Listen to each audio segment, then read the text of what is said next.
Hello and welcome to Black Dragon Gaming. My name is Katega Sierra, but all my friends call me Kat, and you can too. Today is Weeb Wednesday. Yes, You know, indeedy. same fucking thing as it was last stream because you know Video shit's card busted. issues, for I'm one busted. thing. uh, yeah, which hopefully Cat will be getting that in like 6 to 9 days. Don't worry in there, Kat. I need you to stop like rubbing up against my fucking leg right now. That leg hurts a lot today. Fuck off. Yeah, so what we'll be doing later, after we do our, what we've been doing for the past week is, see, Don to Don, episode 6 and 7, and Sakamoto Days, episode 5. So what I've been doing is I just fucking accidentally liked my own fucking post on Blue Sky. whoops. While I'm trying to post the stream alert. Actually, speaking of Blue Sky, I'll talk about this first. Legal Kimchi released a video about dungeons in TTRPG and using dungeons from other fiction to inspire TTRPG and kind Yes. of the history of dungeons in TTRPG, because dungeons originally meant the deepest tower of a keep, but then that became a prison because that's a good place to keep political prisoners and high value targets. Yeah, the dungeon is the most secure central part of the keep where well, I mean it's what we think of as the keep today, right? Yeah, That's essentially exactly. what it is. Yeah, because originally the keep was, oh, this is where the Lord lives. Yeah, it's the keep is the central part of the whole castle. And but then Then it it became became, dungeon. yeah, became a good place to keep political prisoners. And then when it was underground prisons, when it was changed to that, they still kept the name dungeon. Yeah. Of course, like it's not that early in D&D, like chainmail and all that, came up with the idea of the modern dungeon at all. It's just like that's how we got the name for the modern idea Yeah, is dungeon. that's how we got Because it. like Because what we as actually think of as a dungeon is basically just a fucking tomb with traps in it, yeah, which is exactly. that's classic shit. Yeah, That's been around for like 5,000 years, if not more. that's what kimchi goes into. Is this is this is a tomb basically,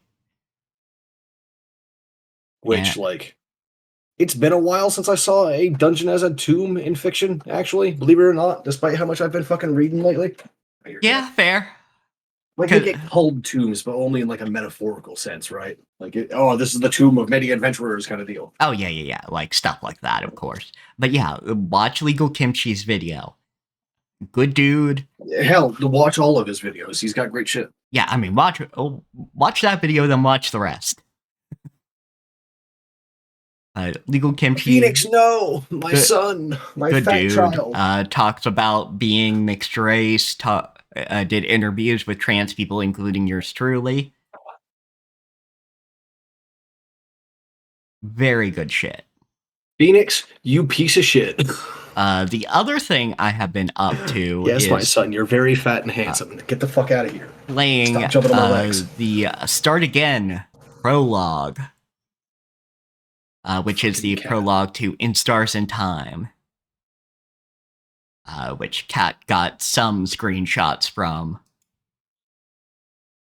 while I was Nope. while I Some, was yes. while I was playing that. Because yeah, that's some time loop shit, and they're very explicit about that from the beginning. Because Sif has been doing this hundreds, if not thousands, of times.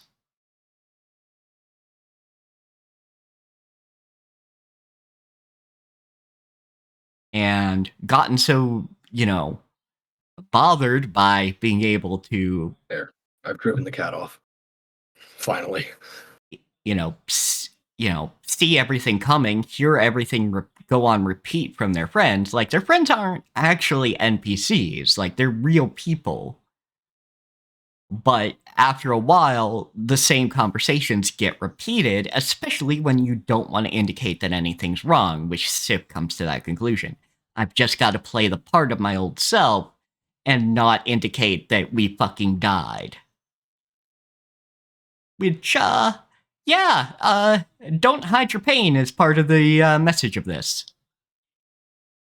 Yeah, I mean that's like pretty classic shit, right? Like when you're in a time loop, that's like the whole thing. It's like rely on the people around you, you dumb bitch. Yeah, exactly.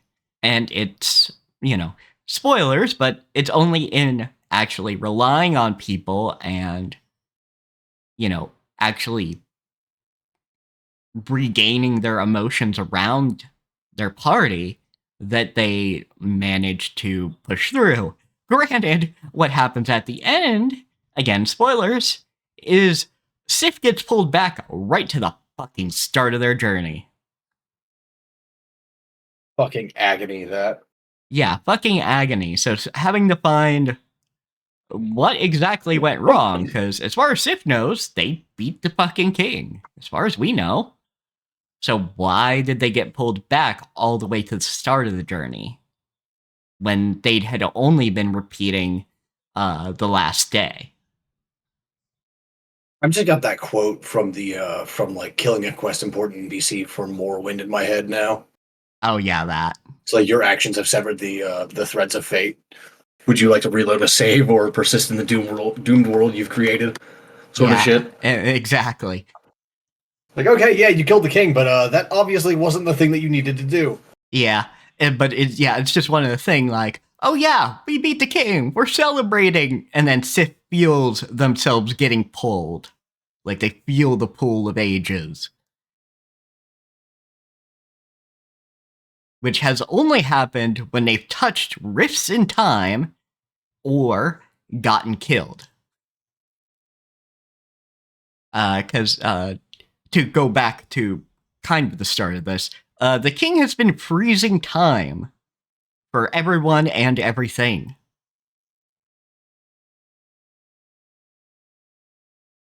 Gotta love that time shit. Yeah, absolutely. So yeah, those are kind of the two things I've been up to. How about you, Kat? Reading a lot because it's the only thing I can do. Yeah, that's fair. I know you started on like an 8-year-old necromancer or something. Yeah, that was just today though. So Well, I yeah, have sure, read but so many books in the last week. you know, I genuinely think it might be like 20 or 30. Uh, something fresh in your mind. That and the fucking Mongolian themed gay lead yeah, characters. I've got that one up in a tab that I haven't actually like clicked on that one yet because every time on the site that I've been reading, as you well know, there are ads for like user ads for their books that are on the site, Yes, which is and the some of them only are ads I very funny, appreciate. and so I click on them. Yeah, exactly. Like, these are the ads I appreciate. These are people going, hey, here's my thing. Here's a funny thing that hopefully get you to click on. Yeah, my only frustration with these things is that a lot of them will put in a side character into the ad instead of the main characters. Ah, And it's pain. like, stop fucking teasing me. I don't care about your damn harem shit. I just go away. Stop showing me the waifu. Show me like the actual threat. What's going on? Hook me. Hook me. Yeah, absolutely. If you show me a pretty lady, that pretty lady better be one of the main characters. Yeah, absolutely. It's the same thing for like handsome men and everything else, actually. Like if you show me some shit in these ads, they better be some main characters or some important plot points or something, some part of the hook. Damn it. For sure. I agree. Like, it's always kind of that thing where I'm like, I kind of care more about this other character than what you're showing me for for the actual Yeah. lead. It's the same thing that we're like always going on about, right? Like if you're just gonna have like a cis het dude, at least make his brain an interesting place to be. God damn it! Yeah, absolutely. Give me a But no one ever does. It's always just like the same dude over and over again. yeah, give me a Generic fucking ass weirdo. motherfucker. Like, yeah, like it's kind of just Sung Jin Woo right now. Which like Sung Jin Woo is not bad either. Like he's the epitome of like the standard archetype, but written very well, right? Yeah, that's Like kind there of is no superficial fluff in his brain. It's just like what he needs to do. yeah, And like that's it's his narrative role, his thematic role, everything. That's just right there. That's all it is. There's no extra bits. yeah, exactly. But yeah, like give us interesting characters. Like I'm interested in eventually watching the Red Ranger isekai because that's an interesting person. Like just this weird ass, power of friendship breaking all the rules of isekai. Yeah, which I liked the idea enough and the character enough, at least, to read a fair bit into the manga, but eventually I just sort of got tired of him, because that's what happens when you don't make the brain the interesting place to be. Yeah, yeah. Like, And, like, each what their I own and consider all that. interesting is going to be different from everyone else. Like, obviously, Mal likes this guy a lot more than I do. Yeah, yeah, absolutely. Uh yeah. So it's mostly been reading for you, so anything else you want Yeah, to tell the people about? actually, there's one specific one that I've really, really enjoyed. It's called Guild Mage Apprentice. This is on Royal Road. I'm pretty sure it has not been stubbed yet since I found it like 2 days ago. I'm loading up the page right now. Hold on a second. Yes, it is not a stub. Like the full thing is still up. Just sometimes people will get like publishing offers from like people who are like trolling the site, publishing houses, whatever the fuck, and that means that they need to take down a lot of the web novel in order to Yeah. publish the actual book. Um, Yeah, like the yoink the novel, because hey, I can actually make I can make a buck in this shit world. yeah. Um, and Guildmage Apprentice is about a little half elf girl who discovers she has innate magic. Like she has a word of power just in her blood, Ooh. which is excessively rare, even for elves. Yeah, and that sounds real interesting.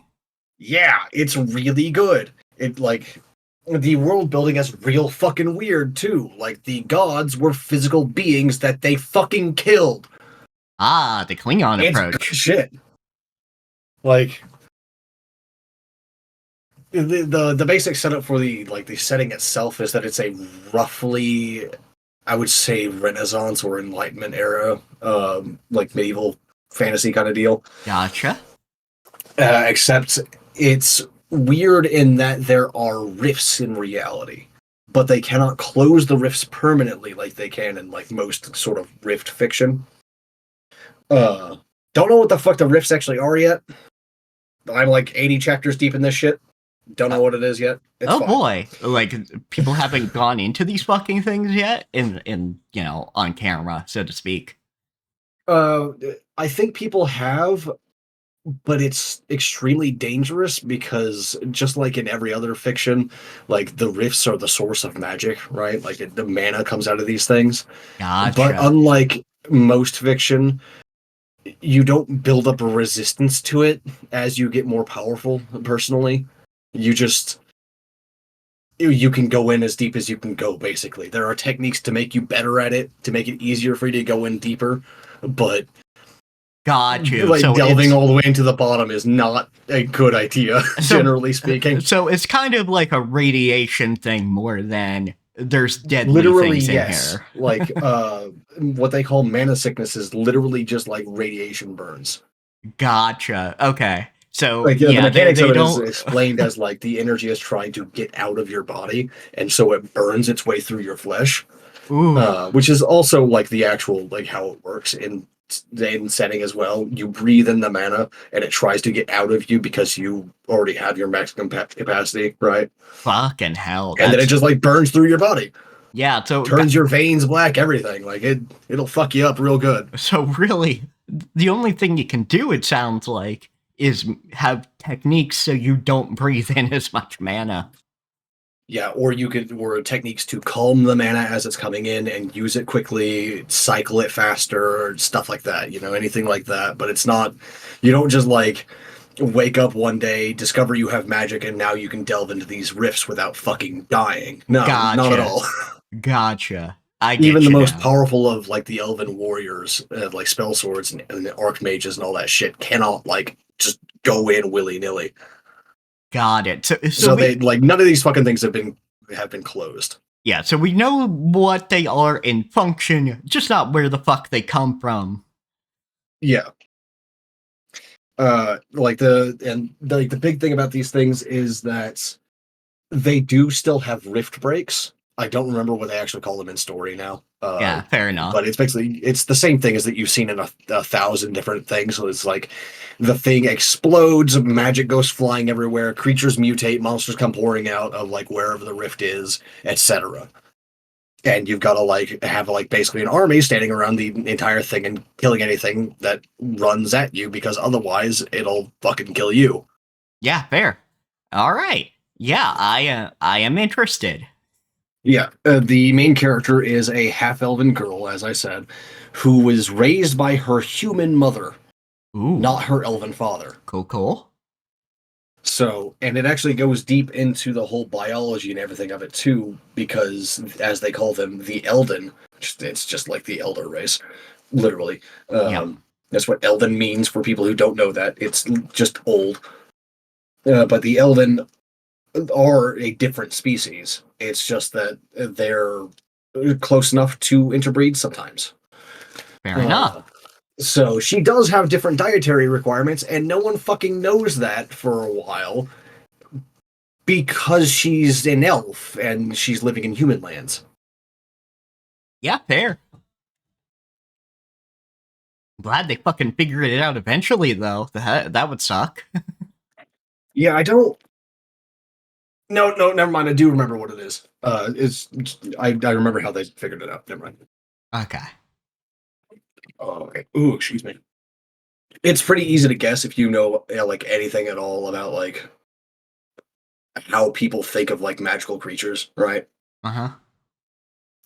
It's basically just like, oh yeah, you need magic in your diet, dumbass. Ah, Of yeah, course, yeah. you're a magical creature. It's just Yeah. like, oh yeah, okay. Yeah. Which, I mean, fair. It's kind of what I like about interspecies reviewers in that mana is kind of like a spice. Yeah.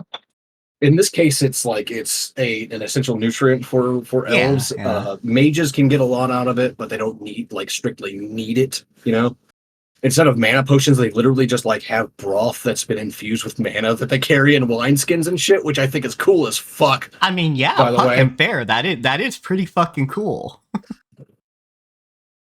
it's just like absolutely magnificent shit. I adore that. Yeah, that is a There great are potions and idea. everything, but like it's not. They're not like this ubiquitous thing, right? Like these things take a lot of materials and special stuff to make. Yeah, You can't whereas, just like you know, carry around like massively powerful healing elixirs and shit. yeah, exactly. So instead, you pour some mana into a fucking broth when you're not in trouble. Um, Actually, how they do it is that they use the creatures from the rifts and like render them down into the broth or the food or whatever it Oh, is. that's pretty good too. Yeah. So like they both need these rifts and are highly terrified of them for good reason. Yeah, that's absolutely fair. So it's Very early on, there's one specific rift that, and its name is hard as shit, by the way. That is said to be in a constant state of outbreak, more or less. Like it's just like constantly expanding and just hurling mana into the world. all right. Let's hear the name. The name is God's Grave, Ah, that's great. and yes, they did kill a god there. Very good. That's why it's called that. Very good indeed. Yeah. So yeah, I'm into that shit. Yeah, like in this case, most of the gods were slave masters kind of deal. Like they lived in world and like enslaved the people there, and eventually the people were like, all right, fuck this, and ripped magic from the gods' bones and their blood and everything and then killed them with it, which is just metal as fuck. Yeah. As the Klingon said, too much trouble, gods. fucking kill them. Yeah, there's still a couple gods around. They're called the Trinity. I don't remember all of their names or what their like portfolios are, but the gods each had one major word of power that was their whole thing. Of course, this is a language of creation kind of deal, kind of idea. So like the words of power grow more powerful the more you understand about that word. And therefore the gods who knew these words better than anything else could control these things with a whisper rather than like full incantations or anything like that. Very And cool. all words of power originated with the god's language. And the words of power themselves are like these major nouns, I guess you would call them in the language. Like Mhm. frost would be one, or ice rather, and then fire or thirst or whatever stuff like that. Yeah, very And interesting. the spell casting works based on conjugation and like sentence structure. So like it's a Huh. very linguistics heavy like story. Like it breaks down how to conjugate her word of power, what it means, what each like conjugation means, how she's changing it, etc. That's very cool. I may have to fucking read this. Yeah. Actually, I'll send you a link. Hold on a Yes, second. please. Um, so that does remind me of another thing from In Stars in Time and Start Again. And I don't remember the names of the countries, that'll have to go. But uh, yeah, the main country just has one god, the god of change. And they do actually have like some power to them because the actual like maiden, which is kind of like a version of a acolyte or something that's in your party, can save people from being frozen in time. But the other thing is, one of your party members, Odile, is from another culture entirely, and they have what are eventually she settles on the word expressions rather than spirits. And they have thousands of these things. And pray to the ones that matter for the things that they're actually doing. They don't keep track of literally all of them. Right on. So, the expression of research, the expression of victory, and the expression of battle.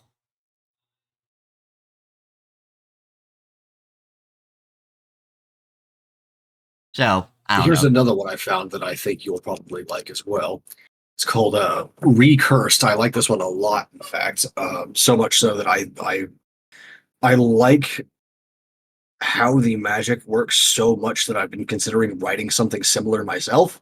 Ah, yes, And for those of you who know me, I don't get excited over magic systems that much. I do like magic a lot, but most of the time, magic systems themselves don't like get me. Right? It's what people do with the magic that gets me.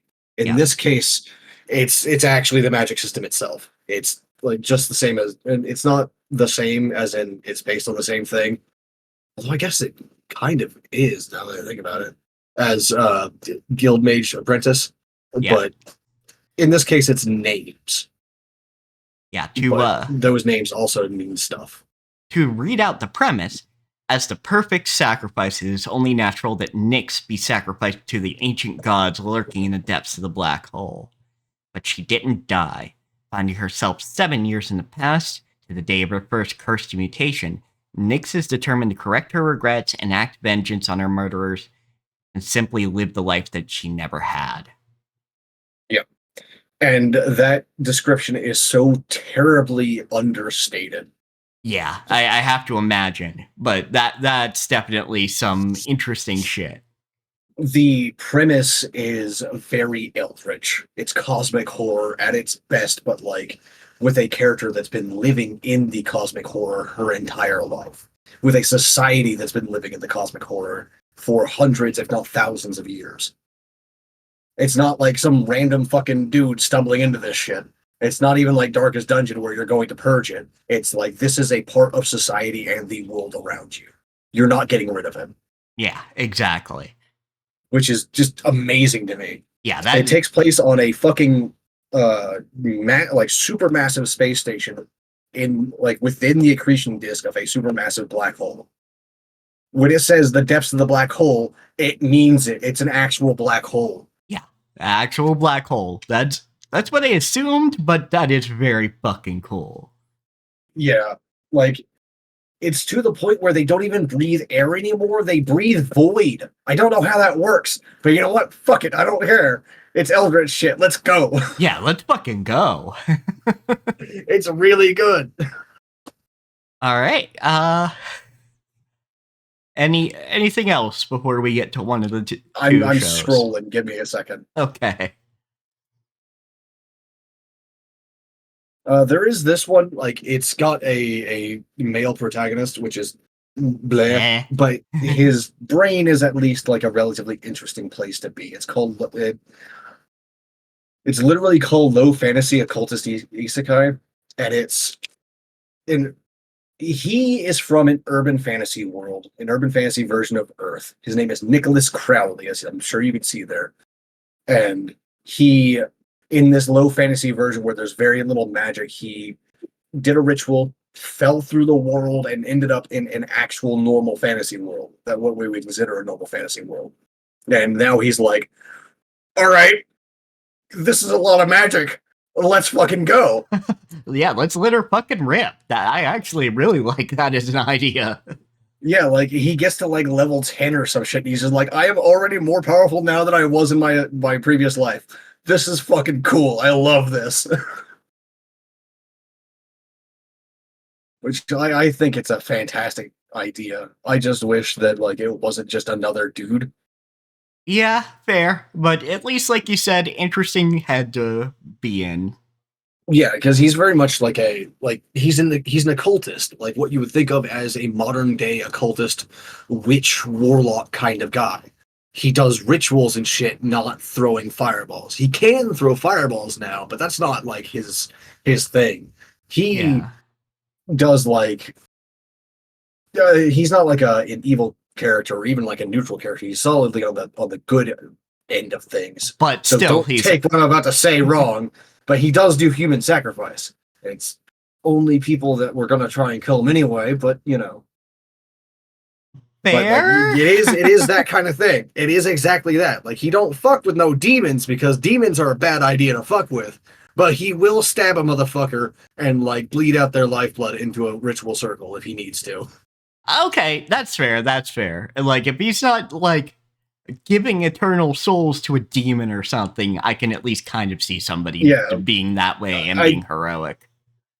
Yeah, like very early on, he actually runs into some otherworld entity. I'm not going to tell you what it is, and he's just like, "Yeah, no, you don't fuck with these things. I'm out." Yeah, nope. Yeah, I'm getting the fuck out of here. You know, now. Pop the twig. I have no idea if they're exactly the same as in my world, as in my old world or not, but I'm gone. Not intruding with this entity. Bye. Yeah, and it's great. It's like, yeah, excellent. Thank you. Yeah. I'm very pleasantly surprised at like how they handled that creature. In fact, because they don't fantasy doesn't handle those kinds of creatures very well. Usually, it's very like this is just a magical creature. Here, you have fun, sort of thing. It doesn't actually like go into the folklore and the myth of it, which this does specifically because he's an occultist, right? Yeah, like he's someone who studies the same shit that I study. You know, A, he cares. B, that's what the story's about. Yeah, like it actually goes pretty deep into sympathetic magic as well. Creating links between things, fetishes, foci, sympathetic magic, rituals in general. Yeah, so it sounds like I don't suggest actually trying any of the rituals that he does, but just because like it's mostly made up, don't do that. Yeah. And also, you know, you're not going to get enough human blood for that. Oh, okay. Well, that one was a combination of his magic and the world's magic. Okay. Which is only really possible because of the amount of magic. It seems to me, at least, that the magic functions the same way in both worlds. It's just that in his version of Earth, there was so little mana to go around that you had to do rituals instead of throwing fireballs Gotcha. to like get any effect. Whereas his rituals, because of the time and care and all that and all the things put into it, he can do some loud ass shit, and he's fine with the quote unquote tedium of that. Yes, and in fact, he actually enjoys it a lot. He goes over it a lot in his head when he's like doing the rituals. He's like, "Yeah, this is the shit. This is what I'm here for. Yeah. This is the kind of thing I love. This magical research kind of thing, experimentation, these rituals, this study." Very cool. Great. I like it a lot. Yeah. Then I'm absolutely here for this. Yeah, part of the other part of the premise is that he's being raised by a household of knights as well. He is the first occultist in the family line, first mage at all in the family line for several generations. Cool.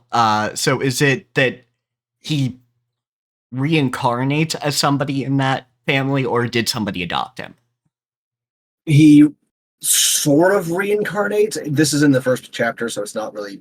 This is actually, hell, this might be in the first fucking paragraph. Yeah. But he was in the middle of a ritual, and he called on something. I don't know what the ritual is for. I don't remember if it says or not.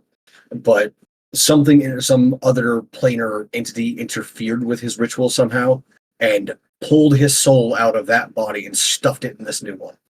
Gotcha. And it's not like he overwrote the other Nicholas Crowley either, because for whatever reason they have the same name, right? Yeah. That's probably what actually enabled him to possess this body in the first place, is that they had the same name, sympathetic magic, etc. Yeah, exactly. Anyway. Like, do they look anywhere near the same? That's another question. I have no idea. He has not described his whole body at all. Gotcha. Or if he has, I completely missed it. Well, then, I mean, if he doesn't point out, hey, these are different, I kind of think they might have been the same. But that aside, maybe, aside, it's one of those things where, hey, now he's in this family. The Crowley family is this now, or whatever the overarching family is. Yeah, his the way he explains it is that both selves merged into one, rather than like one overriding the other or one just getting the memories of the other. Oh, so he is still like the Nicholas Crowley of Floria, which is the place that he lives now, but he is also Nicholas Crowley of, I don't remember where he came from originally. Gotcha. Salem, that's right. But is it I talked over you? Salem. Because of course it has to be Salem, right? His name is Nicholas fucking Crowley. Of course. But okay, so yeah, they kind of merge gem fusion style, but they're two dudes from, universally connected dudes from two different worlds. Yes. Same name somehow across the worlds. And I would assume that's how this was even possible in the first place, given the emphasis on sympathetic magic and rituals. Yeah, I have to assume they are alternate universe counterparts to some degree. How much of a degree? I don't know, because I haven't read it. Be. But I don't know. I know that his old body was in his late 20s or early 30s, and his new one is 12, but that's it. Oh. That's all. That's the only difference I can really think of. Yeah. Also, like, but the de-aging trope, though. I think in this case, it's to give him enough time to adjust to the world's magic system before just like getting fucking ramrodded by all the shit that's about to happen. Yeah, because there are already some hints that like some real shit's gonna go down. Fair enough. Like, give some time skip-ish time to raise his skill level. I don't think there's been a time skip yet, but if I had to guess where one would be, it'll be right after the arc that's currently ongoing. Gotcha. So. But basically give him some time to be educated rather than being expected to know this shit. Yes. Yeah, because it's only This is gonna sound like a lot, but you gotta remember this is a web novel. So fucking 70 chapters is not a lot for a web novel. As much as I bitch about it, 70 chapters is not that much for a web novel. Yeah, that's fair. That's fair. Especially considering like these chapters are not the full length of a normal novel chapter. You know, they're like half the length. So this is more like, 20 or 30 chapters maybe. Yeah, fair enough, fair enough. All right. Okay, give me a heads or tails. Fucking tails today. All right, we are starting with Don. All right. Let's see. Where's my thing? Oh, Don cover's already up. Let's go. All right. So Don, episode 6 and 7. The Gremlins. The Gremlins continue. Specifically, Okarune's balls are still missing. And they're looking in the, looking around where the train station was, because that, or the train tracks were, because it probably fell from there when Turbo Granny got, fucking melted. Yeah, one would assume so, at least.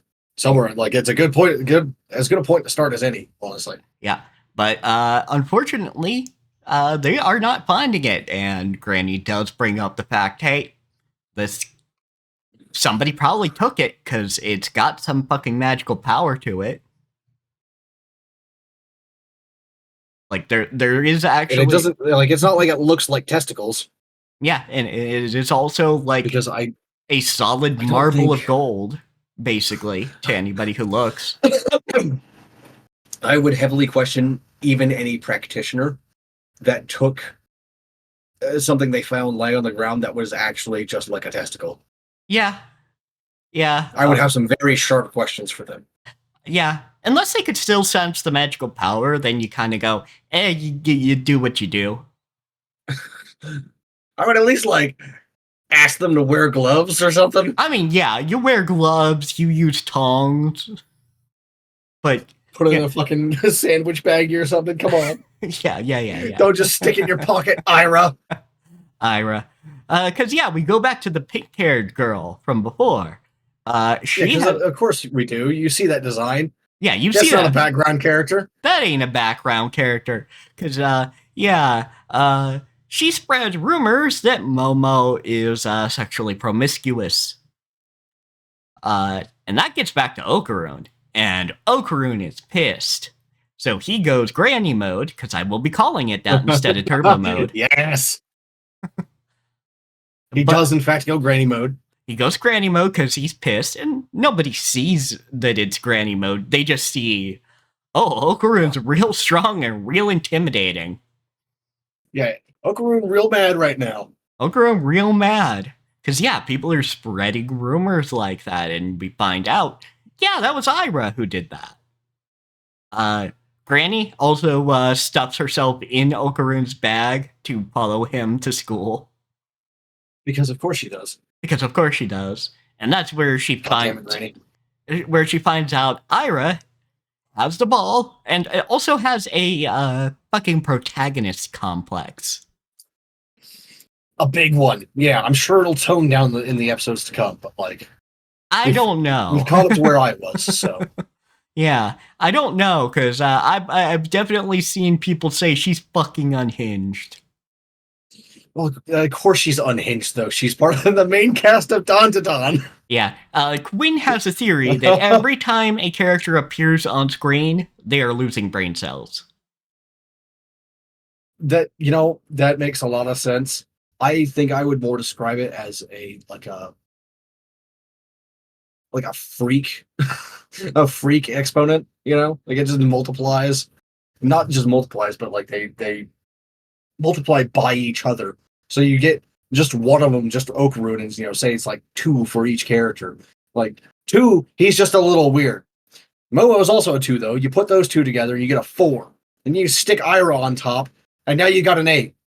Yeah, that's fair. Or Seiko, or whatever. The more of them you stick on, the worse it gets. Yeah, so she's, she's real fucking big mad, because she had the ball by the time that she encountered Momo, and Momo made her encounter a metal pan.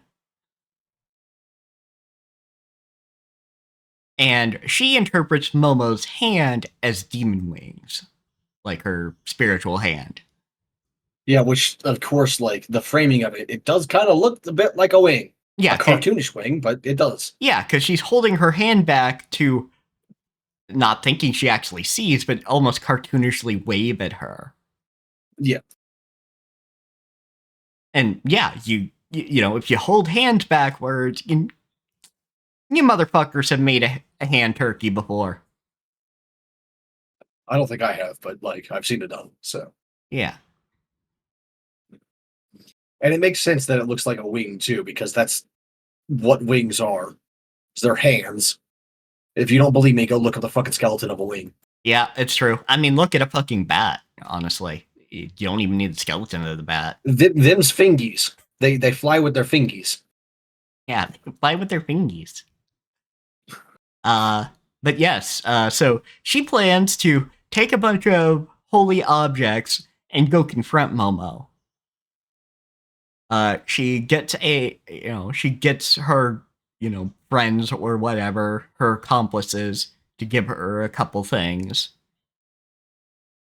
Including Bible, a crucifix, etc. Yeah.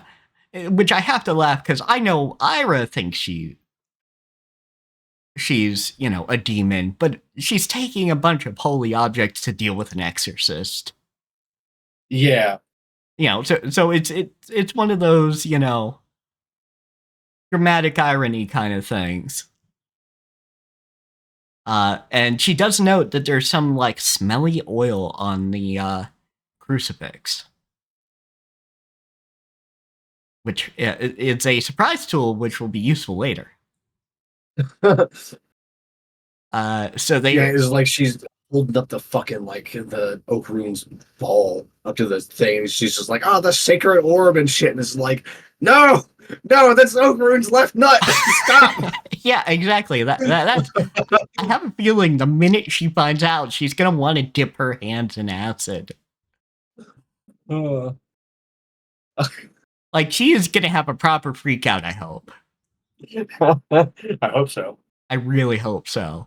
What would also be really funny is if Okarun actually gets stronger when he gets his ball back. That would be amazing. And I have to assume the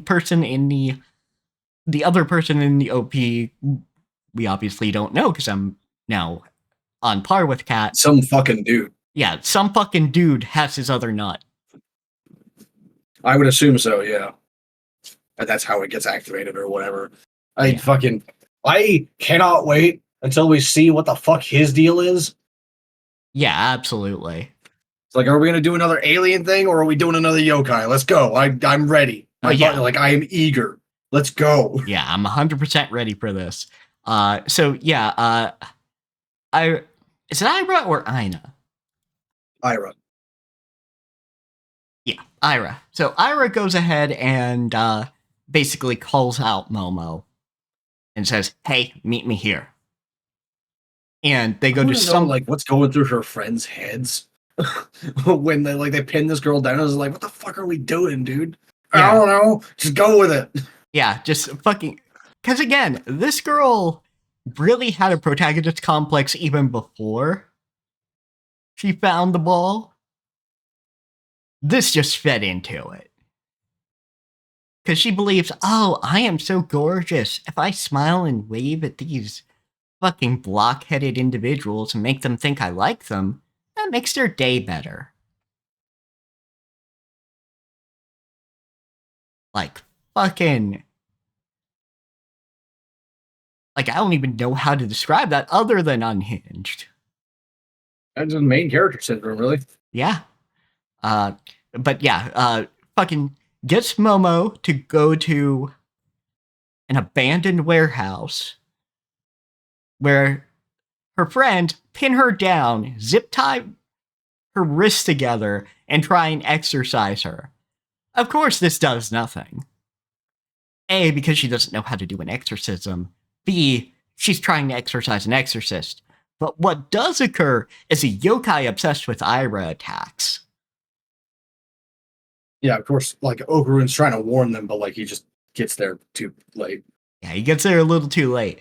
And they fucking bulldoze in. Which I don't know if that's a real yokai. What did Granny call it? Acrobatic Silky.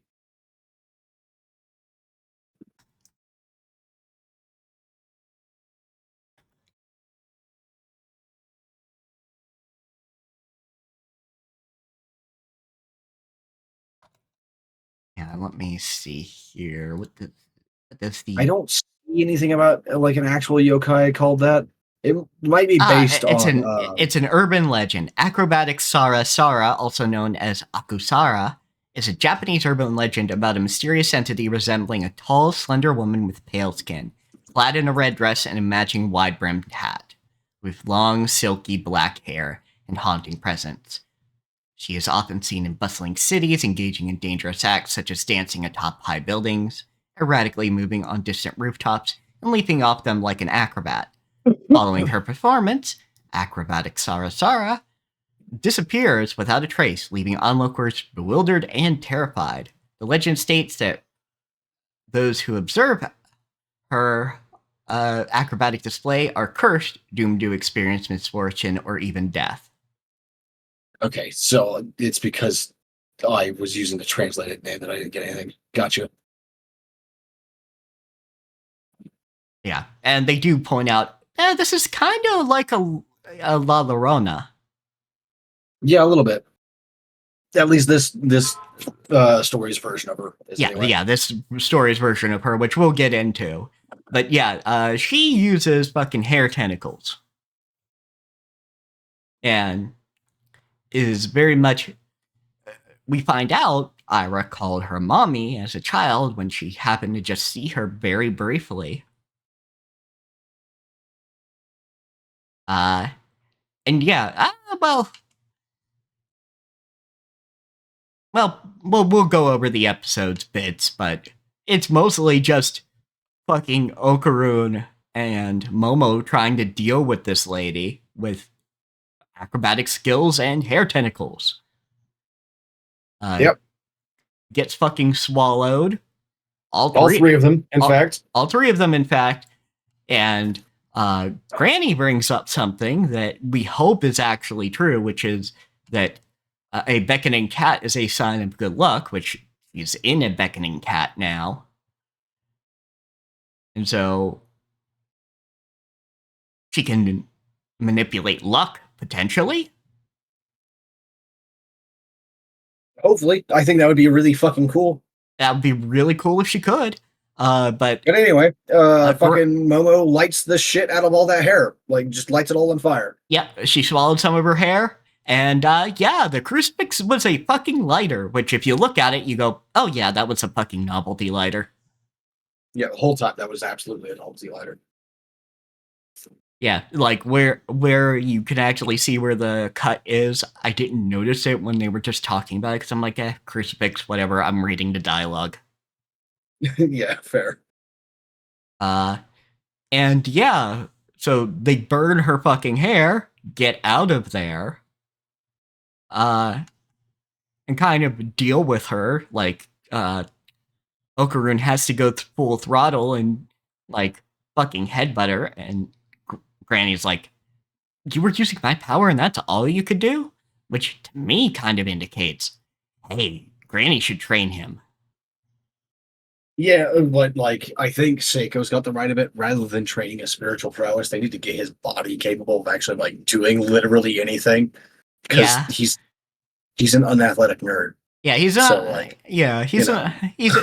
yeah. Which granted could, fucking be the one to workhorse him about it. Could, yeah, but like rather than just training any sort of like spiritual power, I think that he just needs to be able to run better and be in better shape in general. Yeah, maybe, that's fair. Maybe eat a little more, probably. Probably a bit of that. He's a skinny nerd. Granny could probably teach him about using his momentum a bit better. maybe. Yeah, could. Um, but yeah, so they do all that. Fucking body Granny, or not Granny, the acrobatic Silky. Uh, but they find out Ira fucking died. Yeah, because she got ate by a yokai. Yeah, because she got ate by a yokai. And she didn't have any like spiritual power protection or anything. Yeah, She wasn't already possessed. She just got ate by a yokai as a normal human being. yeah, and Granny's like, yeah, sucks the suck, nerd. And they're That's what happens when you get ate by a yokai. yeah, and they're trying Idiot. to, resuscitate her in the normal sense with, well, semi-normal, because Momo's actually massaging her heart from the inside. More effective than doing it from the outside, but also still really weird. Still really weird. It's the thing I like with fucking ReZero and the curse just fucking gripping his heart. Yeah. But this is actually being used in pursuit of doing good things. But unfortunately, no. I But wish ReZero didn't give me such fucking weird anxiety. yeah, Because but it's really good. it's It just gives me weird anxiety when I watch it. it's real good. But yeah, it's fucking anxiety inducing, which is the point. But goddamn, I can only deal with so much of that. Yeah, but that's why I don't read tragedy and all that shit for people wondering. It's because I already got enough of that. I don't need any more. Yeah, really. Like, I know a lot of people find that shit cathartic. I don't. I don't know. It just makes me feel like I'm gonna vomit. So Acrobatic Silky gets up and goes, well, fuck, she's dead. Um, use my life's aura. And Granny goes, yeah, she's not lying. You can do that. That's the way that will actually work. And she breaks her fucking mouth to indicate, yeah, I'm not going to be able to eat anybody. Literally just like forcefully disconnects her jaw from her face. It is as bloody as you think it is. Yeah, it's absolutely as bloody as you think it is. And yeah, and she goes, yeah, just connect our two souls. It's kind of like a communication cable. And during that, both Momo and Ira see what occurs, or what occurred in the past. Yeah, and this whole fucking segment of the episode has probably my favorite animated scene of like the past few years. Like there might be something in Freerin that surpasses it for me, but it's been a while. But it's up there. It's real good. Yeah. Yep, because Acrobatic Silky was a normal individual, as humans often do. She just was poor, but trying to make ends meet and letting her daughter live her best life. Whose name coincidentally was also Ira. Yep. So like it's not just like random chance that like got her attached to our Ira. It's Yeah, and it's also that Ira's mother was dead. She did so, like, right age, right time frame, all of it. And she just very briefly was able to see a spirit and called that and assume that spirit was her mother. yeah, pretty much. Like I think Acrobatic Silky would have been very successful in raising Ira or her Ira if only she did not have loans from like some very nasty people. Yeah, fucking loan sharks go ahead and come in. She wanted to give her daughter a happy life and was, struggling to make ends meet and also like let her daughter have the best life, and then gets fucking killed for it and her daughter taken, and we don't know what happened to her daughter. I hope we find out that her daughter's okay. Yeah, I don't think she's gonna be, but I hope so. Yeah. Yeah, yeah. Um,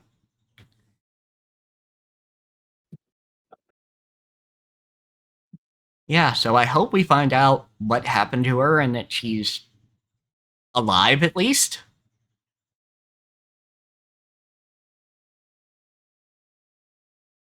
That may not be the best outcome depending on what happened, but yeah, Yeah, let's hope so.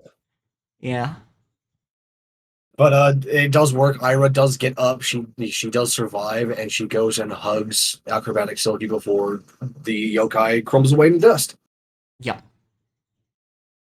Yeah, because she was like, yeah, this, because the acrobatic Silky's like, oh, you must have lived the worst life, etc., etc. Just real upset and thinking she was the worst person ever. But Ira got up and said, no, I was a very happy girl, and gives her a hug and lets her fade off Yeah, into the sweet lie. yeah, and lets her fade off into the afterlife, whatever that is for her, and wishes. Yeah, like in a lot of cases, I would not go for the sweet lie, but in this case, the bitch is going to the afterlife. It's fine. Yeah, Go for it. she's going to the afterlife anyway. I was like, I lived a happy life. I hope you go to a kinder world, which is the name of this episode, A Kinder World. Yep.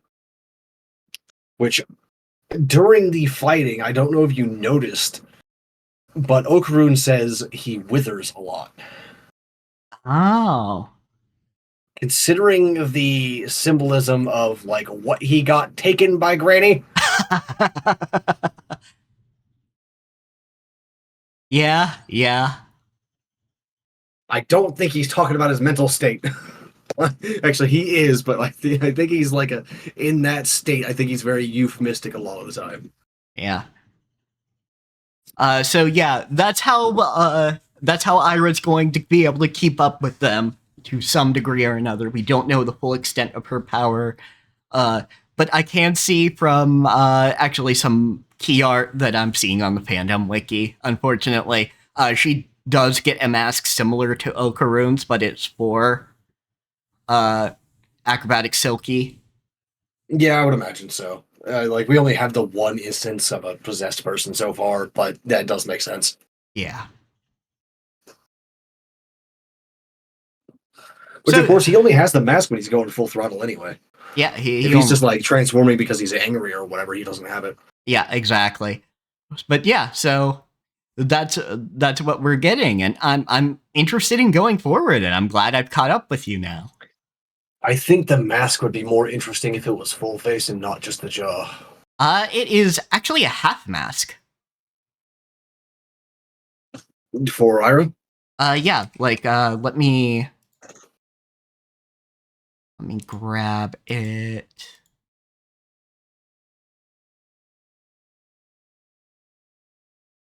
Boom.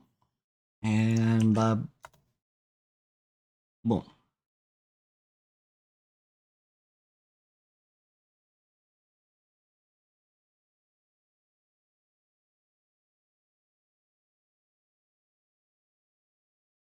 Oh, that kind of half mask. Interesting. Yeah, Okay. like actually literally the left half or her right half of her face.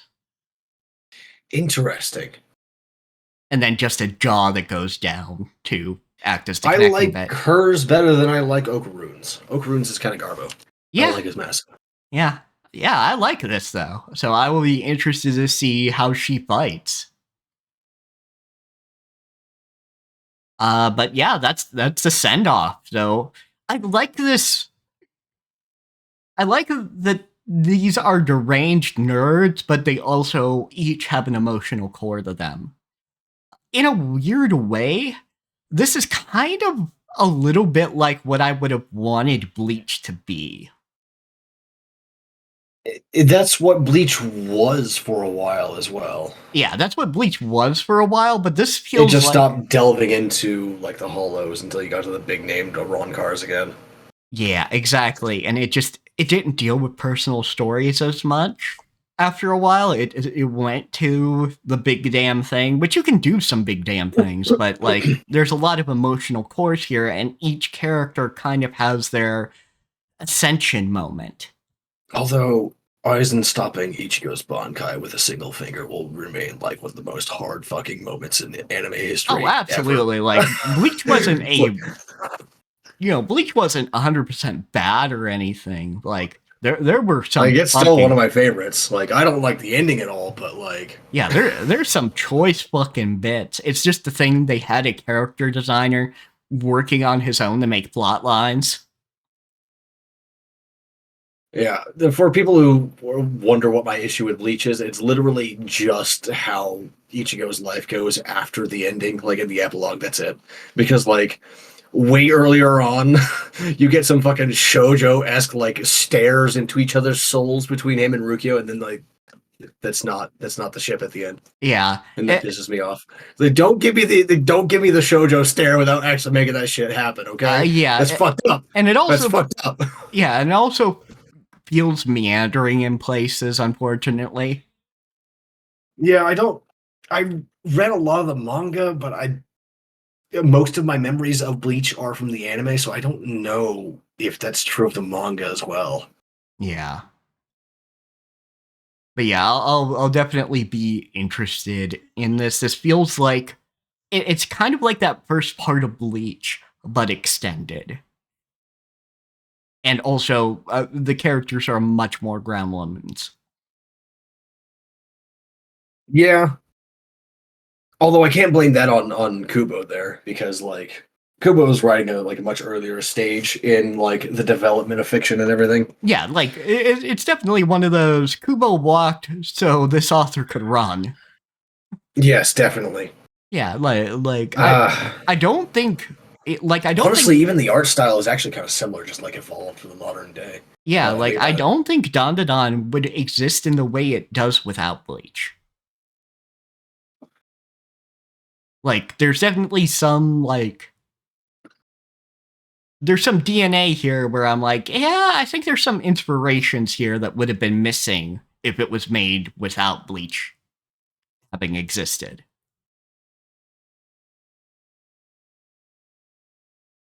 But that's just a guess. I don't know if the author has said they were inspired by Kubo's work.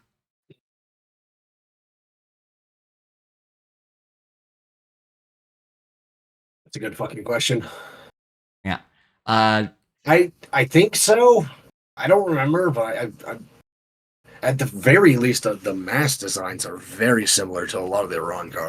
Oh yeah, absolutely. And yeah, she definitely does look like the acrobatic Sara in the manga more, because this is what she looked like in the past in the manga. All right, fair enough. Yeah, whereas in the anime, she looked more like just a bloody spirit without the hat.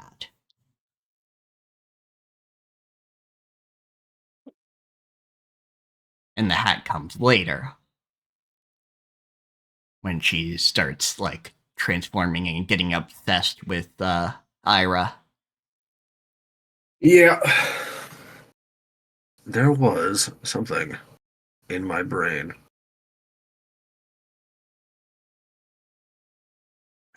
Oh right. Like don't get me wrong when I like say that like talk about like when people are like working on an earlier stage of fiction, like when we're talking about older anime, especially like Ray Earth and Bleach and all that. I'm not saying this stuff is bad at all. Yeah, It's just that fiction has been getting more and more complex and less reliant on cultural folklore, I guess you would call it, where certain as we go on. Or certain things, yeah. So it's one of those things where they're like, unfortunately, Bleach did kind of lean into certain tropes that Dandadan doesn't. All you gotta do to figure out what I'm talking about is like go read any of the sagas, like the Norse sagas. I mean, specifically, Just like go read any of them and realize and note that like pretty much everything is. And then he cut his head off with his axe and he died. Yeah, That's yeah, how it all is. But now we have much more visceral descriptions of these things, and like this isn't because the people back then were poor writers or anything, but rather that they didn't have like the cultural momentum and built up knowledge of how to write stories that we do now. yeah, What they exactly. have is still very effective and affecting, but it's not quite the same level of complexity that we've got going on now. Yeah, it's a momentum thing, like Kat says. It's one of those things where one thing builds off the other, builds off of the other. And this is a result of not so much people getting better at telling stories, but rather more people telling stories more often. And then, like, that making them better and having more fictional history to draw upon. Yeah, Right? Because, like, absolutely. up until like 100 years ago or so, most people didn't know how to read and they didn't know what rhyming was, that kind of thing. Yeah, Even 100 years ago, like, most people still didn't, but like, it was starting to tip, you know? yeah, The balance was absolutely. starting to tip in favor of, like, yes, people do, in fact, know how to read now. Yeah, and like you know, varying degrees of literacy depending on where you were and when you were born, that kind of thing. Because not all of Europe was an illiterate hellscape, for example. And there were some pushes for education, and then there was a real big push in Japan for education post the Warring States period, and so on and so forth. Yeah, didn't never quite reach the same heights as we got now, but they people did try. It's Yeah, not like everything was just like an absolute hellhole for thousands of years. yeah, absolutely. Um, but yeah, just I am real interested. I want to see what the fuck Ira does in combat, and I kind of want to see where she stands. Like, is she going to want to join the party and looking for Okarin's other ball? Is she just going to do her own thing? From we only have one real example here so far, but from what I would guess, the beginnings of the pattern is that we will have one episode. Episode 8 will be like them just like fucking around mostly. Yeah, and maybe some indication of who the next antagonist is, depending. Yeah, like they'll probably introduce the next character sometime in the next episode, and but most of the time people will just be like fucking around and like being gremlins. Yeah. Maybe some training. At Maybe, least for hopefully, Momo. Like, at maybe least a give little Momo bit. some help. Because I I think imagine. Momo is growing by leaps and bounds, though, because like every fight that she gets into, she has different restrictions, and she overcomes those different Oh, restrictions in different absolutely. Like ways each time. she's fucking brilliant. But I also imagine she's feeling like, fuck, Ira almost died. I got to do something about that. I don't know if you noticed, but like whenever Momo gets hit in a fight, you do see a flash of her like psychic blue. Ooh, yeah, I did kind of see that. There was once that was much more obvious where she actually used her psychic ability to push herself away from an attack, but Yeah. when Oh, they were running through the shipping containers, there was actually a flash of blue when she got kicked by Acrobatic Silky. yeah. Also, for that whole acrobatic silky fight, Momo was operating real flesh hands bound. Yeah, so she was having to control her psychic powers without the aid of her actual hands being her visualizer. So I think she grew a lot during that fight, Yeah, personally speaking. yeah, she really did.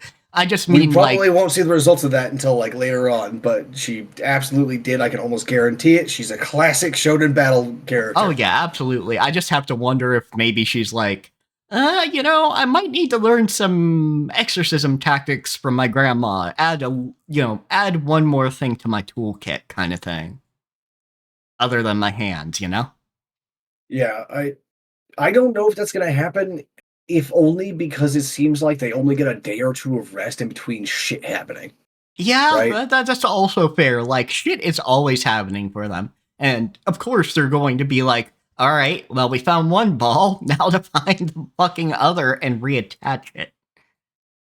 And of course, like the sheer chaos and frenetic pace of like how often these things are happening to them is explained in setting as well, like with something that Granny said, I think during the episode 6, where she said like when you can see spirits, they can also see you.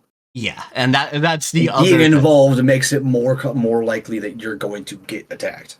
Yeah, because they can see, you can see them. They're going to react to your existence now, much Yeah, which more. is very classic for urban fantasy, actually. Yeah, especially for Japanese urban fantasy, like yokai and It's urban it's legends, especially. enormous in American urban fantasy as well. Like the more you know of something in at least our myths as well, the more likely it is that you're going to run into more of it. Yes, and also now that we know what the golden ball is, Cat inflicted on this on me, so I've got to inflict it on you. Yes. And Yes, I have mentioned this multiple times on these streams so far. yes, you've been waiting. It's in the ED. Yeah, you've been waiting to give us the full context of the ED, and we have the full context. Ouch. Now that we know what those golden balls are, Granny scratching them. Oh boy. Yep. Any final Don Don thoughts? Momo was very cute. Momo is indeed very cute. I do like that her friends are still present and they're like, oh yeah, Okurin got in a fight because some dudes were spreading rumors about you.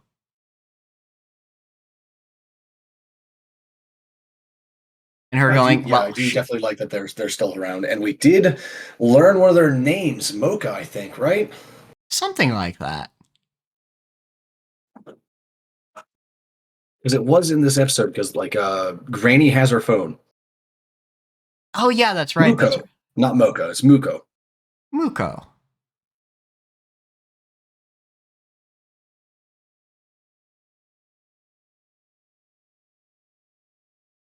Uh, but yeah, I'm looking forward to next episode. We'll see how many episodes we end up watching.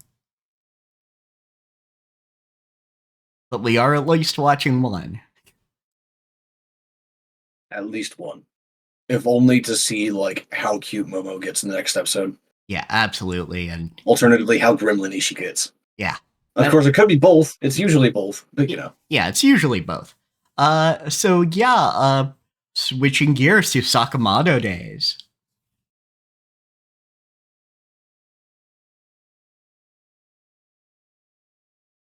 Lou makes some very good faces during this episode. 10-10, no notes. Just absolute perfection.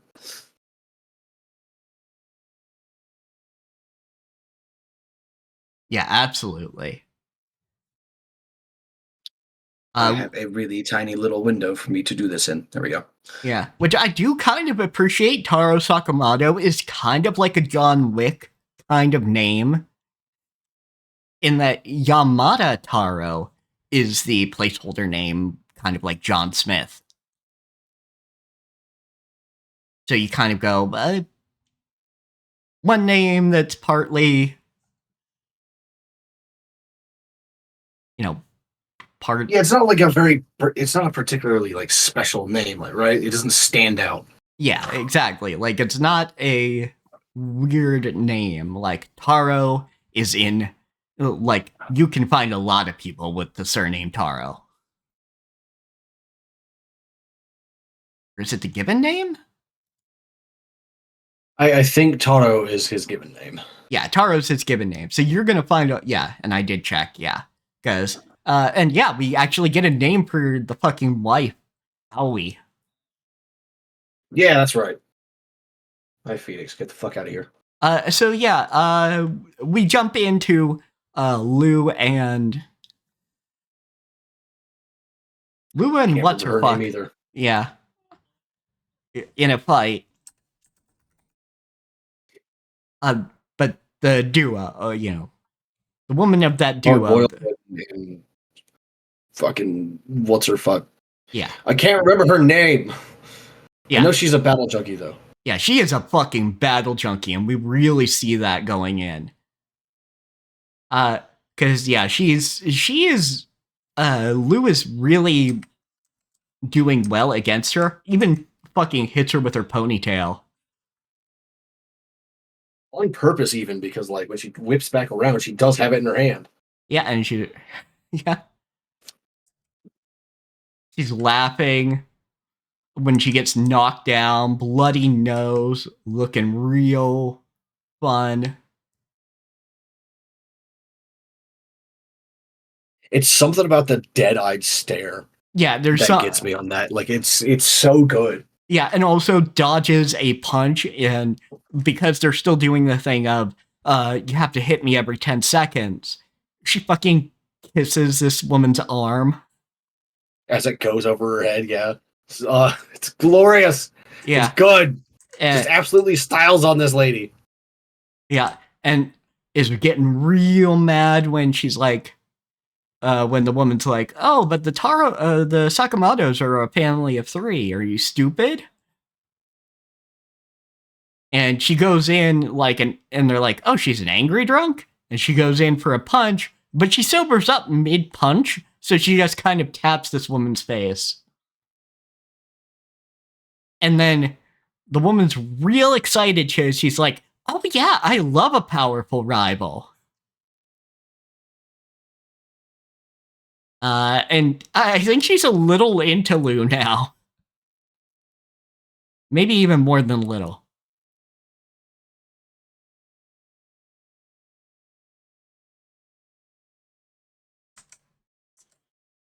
But she's real Insert lesbian happy. flag. Yeah.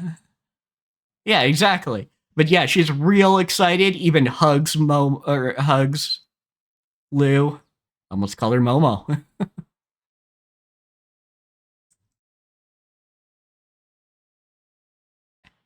and her and her cronies are just like, sigh. And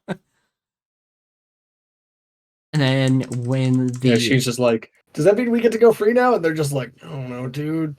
yeah, because Shin's like, I yeah, ain't got any orders yet, man. and then we get back to Sakamoto and Hardboiled. And yeah, that's not an illusion. He's just burned off the fat somehow. No explanation for it yet. I'm sure we'll get one eventually, maybe, kind of.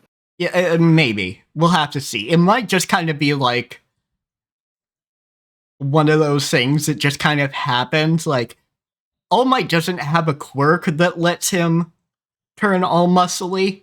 He just kind of clenches his muscles in a certain way.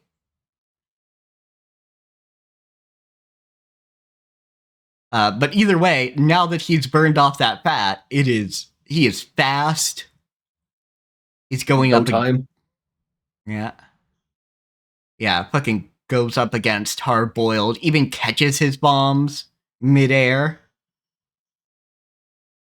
and uses them to do a flaming punch. And eventually, like, Hard Boiled does kind of give up. Because he's like, nah, I can't beat you.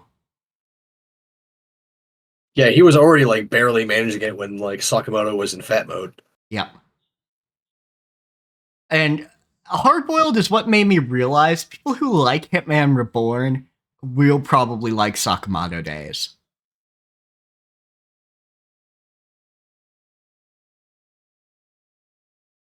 Because there is a character in that does also use bombs, though his bombs are usually dynamite. Incredible. Dynamite, firecrackers, and things like that. In the anime, they just light on their own. In the manga, he's actually a heavy smoker and lights them with his cigarette. Fair enough, I suppose. That'll do it. Sometimes. Yeah. Either way, fucking wipes the floor with him. And they manage to get everybody out of the haunted house, and they think, oh, maybe we're in the clear. But then Aoi overhears Sakamoto. Something about a bounty. And she sits down not only Sakamoto and Shin, but also Hardboiled. Of course, Lou gets to like not be involved in the scolding because someone's got to watch the kid. Yeah, somebody's got to watch the kid. And she's like, here, want to go over here? And for some reason, Hana's like, I want 2 cotton candies. And the woman is like, oh, how greedy. You will be powerful. Yeah. It just reminds me of like weird warrior culture shit, honestly. Yeah, absolutely. Where everything that's actually normal for a child, like wanting more candy or more food or want to play more or whatever, is like, yes, you will be a strong warrior. Yeah. Sheen is all fanboying over the fact that he burned off all his fat. Sex machine, though, he's fat again the next day. Yeah. But we do find out, though, one of the other rules in the family rule book. It's rule number 6. Don't keep secrets. Don't hide shit. Yeah, you don't keep, you don't hide shit. And Hardboiled's like, why am I in trouble? Well, you did try to kill her husband, dude. Yeah. Her husband and, like, her adopted brother and daughter. Yeah. Like, shit, man.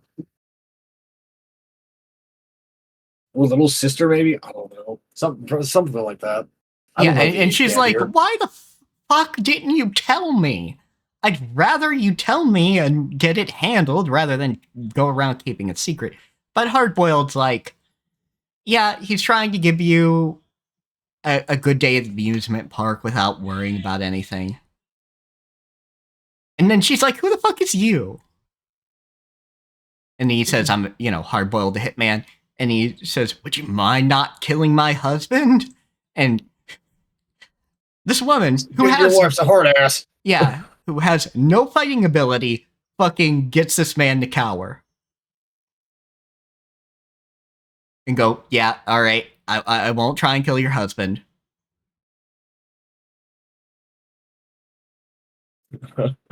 And yeah, so she's like, go put it all to rest and handle it. And then she's like, oh, okay, that's settled. Let's go watch the parade. And yeah, Hardboiled's like, you've got a hardboiled wife there. Which is the other thing I like is, yes, Aoi is not a fighter, but she's not some oblivious, homemaker either. And she knows what's going on, and she fucking hates it. Yeah, she is a moral center for these people. And she makes her displeasure very known.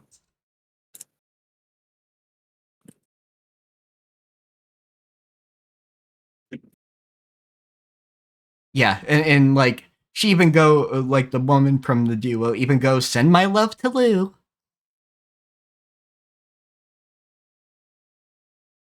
So yeah, again, fucking bisexual flag right there. Fight sexual flag. Huh.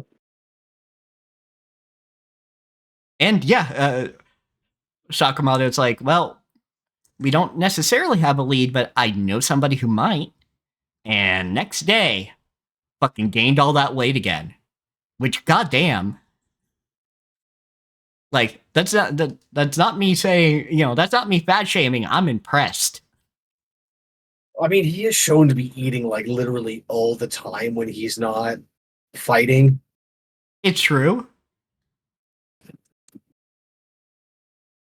And yeah, they go to a rental video store. Because what this is this man sells intel as movies. Which, that is so fucking cool. I have to wonder who his extras are and things.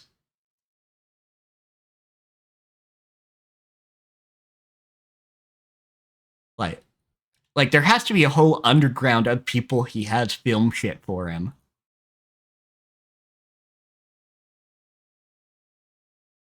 But either way, Honestly, I don't know if he would need one. Just thinking about it, like he may literally just hire randoms because, like, without the context of like, yes, this is a real information broker, you're not gonna get shit out of any of this. yeah, I suppose. But I guess he also wouldn't want them to end up in trouble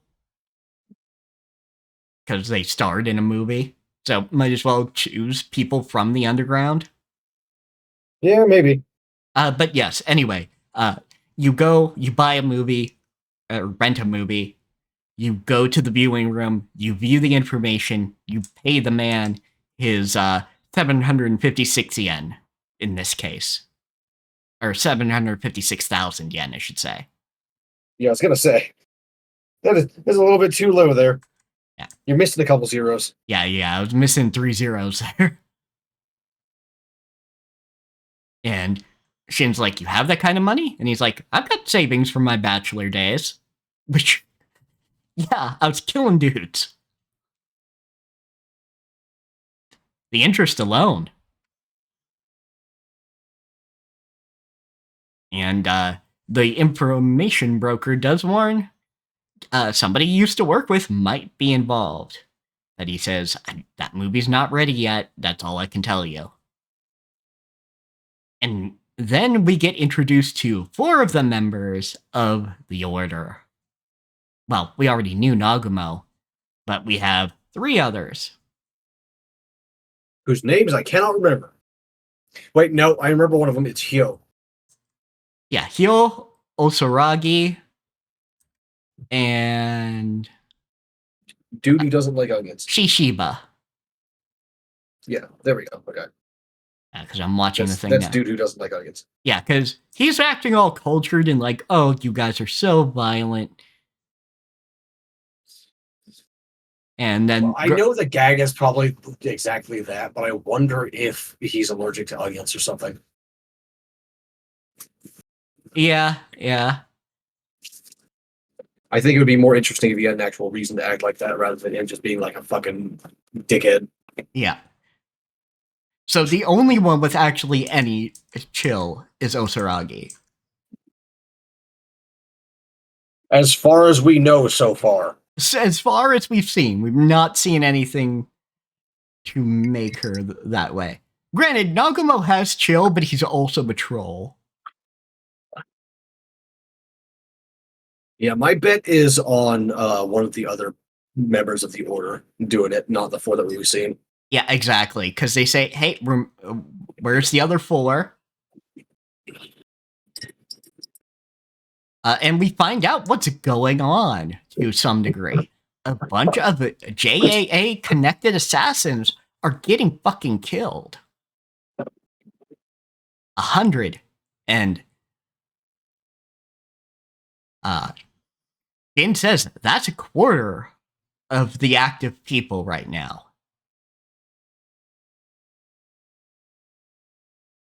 As far as he knows, of course. Of course, as far as he knows. But we'll assume it's somewhere about there, because that's just assassins. That's not the entire underworld. You know, an assassin is a specific profession, especially assassins connected to the JAA.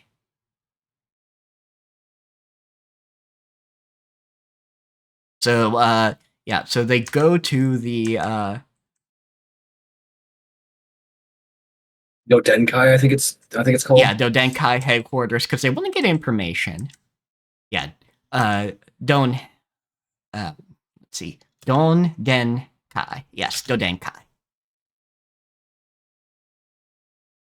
And they suit up for a stealth mission, with Sakamoto having some sunglasses even. Because we already find out, we already knew for a while, those lenses aren't for seeing. Those are for bulletproof lenses.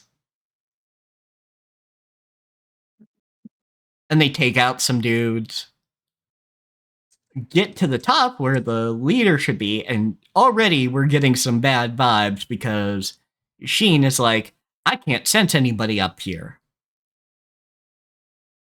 Of course, Lou ribs him about this, not quite understanding, I think, what that implies. But Yeah. that's fair because she's not an assassin. She's like a martial artist who used to be part of the underground. Yeah, and she was never involved in killing folks, really. At most, she buried bodies without even really knowing. Yeah. And they open the door to find Nagamo surrounded by a bunch of fucking bodies. Yeah. And of course, like the framing of the scene makes it seem like he's the one to kill them all at first. Yep. But Which like, is then he's just like, nah, I just got here too. yeah, which is Nagamo fucking trolling them because he's like, oh yeah, you gotta die too, Sakamoto. And goes in and goes after Shin, going really fast. Fast enough that like he turns into a black swirl on the screen, which I think is a fucking masterful touch. Yes, absolutely. Like I know a lot of people are saying that the animation in this isn't very good, and it's true. It's not like hot Phoenix. I swear to fuck you, piece of shit, fat cat. Yeah, Sorry. It's not spectacle, but it doesn't have to be it's spectacle. not like a super high tier or anything like that. It's definitely kind of slideshowy in places. Yeah. I can see where they're coming from on that, but it doesn't have to be. It's a fucking slice of life thing. It's Yeah. comedy. Get over it. Yeah, that's why I also get bothered by people going, oh, Ranma remake is stiff animation. And I'm like, are we watching the same show? Ranma is pretty fucking fluid, though. Yeah. It just doesn't focus much on the actual martial arts. Yeah. But yeah, so fucking goes It's into just more about the character drama. Yeah. Goes in, Nagamo goes in, acts like he's gonna stab Shin in the neck, and like does, but it's one of those trick knives that just goes. It's just a plastic knife that goes in and looks like you've stabbed them. And the two of them are like, "Fuck you, dude! Just say that out from the beginning." And start beating his ass. Yeah, and he's just laughing about it. He's like, nah, they were all dead when I came in. I'm doing research. There's this dude going around, there's this person going around killing a bunch of fucking assassins. He leaves a fucking X in every scene, so we'd be calling him X or slur, and it's like, why do you call him slur, dude? Yeah. Why are you just literally calling him slur? Not a joke. It's literally the dude's name is Slur. That's his code name. Or yeah. The project case name, whatever the fuck. Yeah. So, just goes, the order's been called in on this because we find out what the order actually is. The order is a group of elite assassins only connected to the JAA and only answerable to them that keeps the order of the JAA. And it punishes people who break the rules of the underground and shit. Yeah, and he says, yeah, these assassinations of hitmen started right around the time that the order for Sakamoto came out.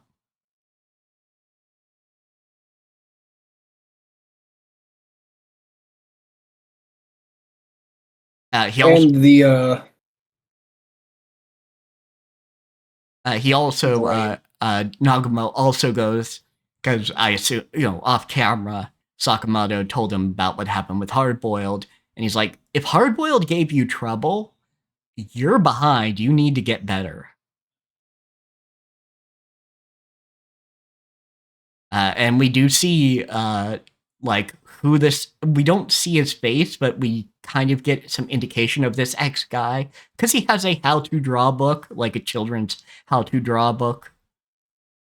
Like, if this was actually made in the West, it would be, like, how to draw manga.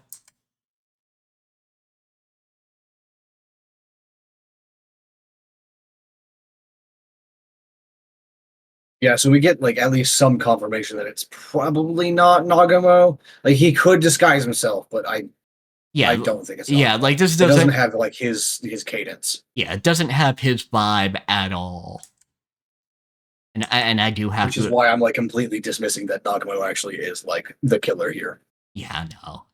But yeah, he's like, yeah, no, and it's just some simple things of, take a step back from your art, make sure it's actually symmetrical rather than you messing with the angle you're standing at.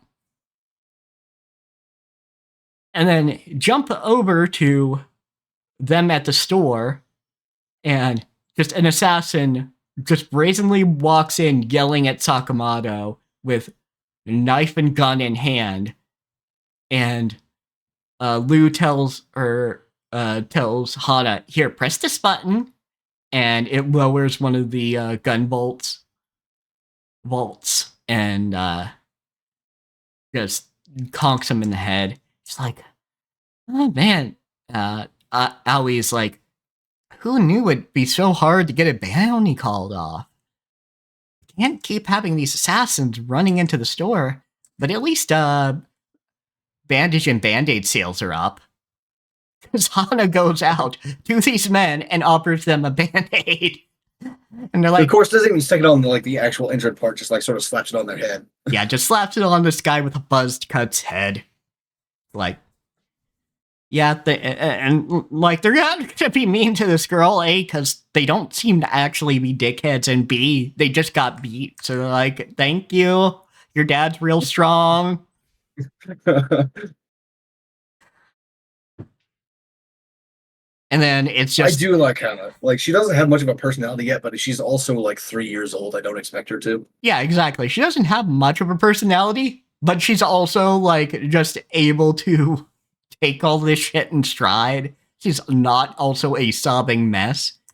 And then, it's like, Sakamoto's like, all right, the only thing we can do is get stronger. So Sakamoto takes his daughter out on a bike and just goes faster than a fucking car. Sheen works hard to actually read minds and read everything the person wants from the store. And Lou gets herself drunk stupid. Lou says, I'm gonna drink myself stupid. And just has a line of different liquors. He goes, yeah, pork bun, please. And bonks the guy on the head. He's like, how did you know? And as Kat says, it's debatable whether she fucking knew. At least. My personal feeling on that is that she just saw a target enter her view. So she just conked the target. Yeah, and mister, you've got a lot of blood coming out of your head. Granted, this guy couldn't look more Yakuza if he tried. Bald, huge vein on his head, cut down, over his eye. I think the only thing that would make him look more Yakuza is if he didn't have a shirt on and he had tattoos. Yeah. But he definitely looked like fucking criminal in a suit.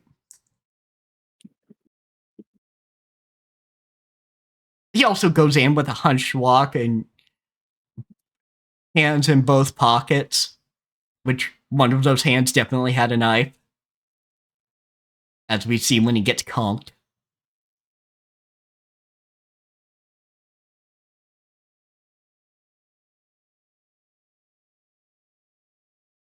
What bastards.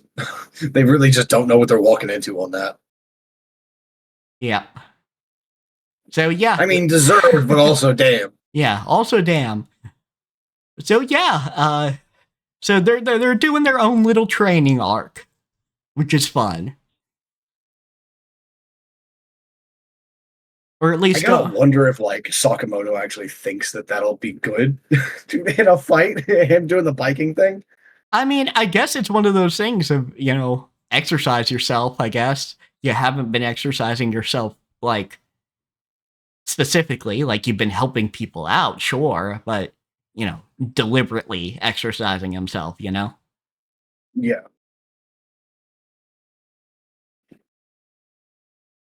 But, of course, it's Sakamoto days, so, it probably will help. Yeah, probably. Genuinely. Yeah, probably That's the kind of show that we're watching here. Yeah, it is the kind of show we're watching. But yes, a very good episode. I do like the no-killing rule, not because I'd be against them killing some of these people, but because we get to see these people come back. Like I am up for the hard boiled duo coming back. Like they're not going to be mainstays, but they'll probably show up. The woman will harass Lou. That kind of thing.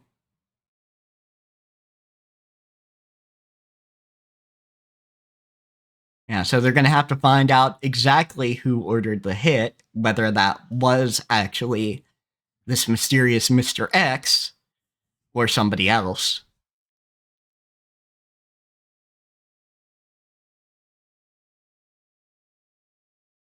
But they are kind of out of leads at this point, so all they can do is get stronger and prepare for whatever happens next. Yeah, just like, sort of live their life and shit. Yeah, exactly. It'd be slice of life show.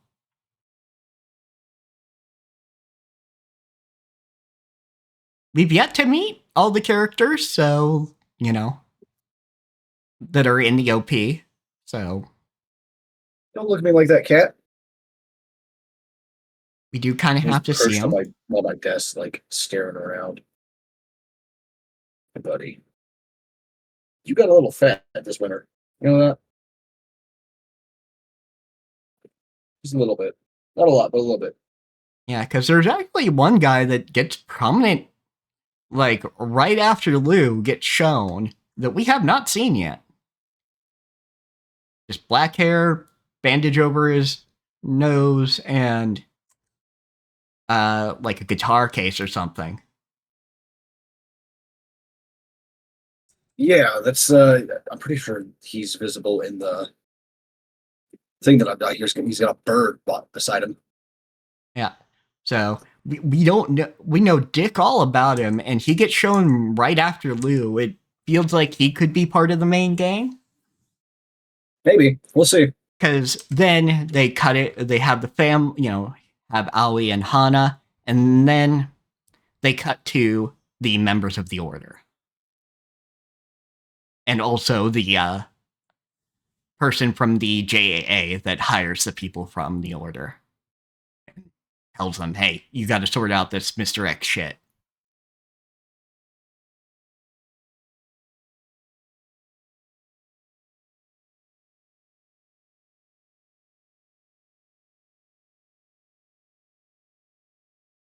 Oh, we actually do get to see X's face in the OP. Fair enough. I haven't watched the OP in a couple of weeks, so Yeah, watch the OP, because right after Deerhead, there's a guy with white hair and then an X over top him. I'm fucking fair enough.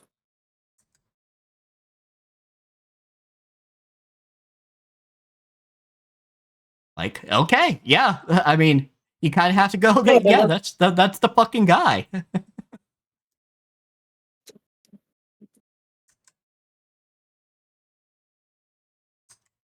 I feel like we're only going to get introduced to the remainder of the Order members as they're dying to X.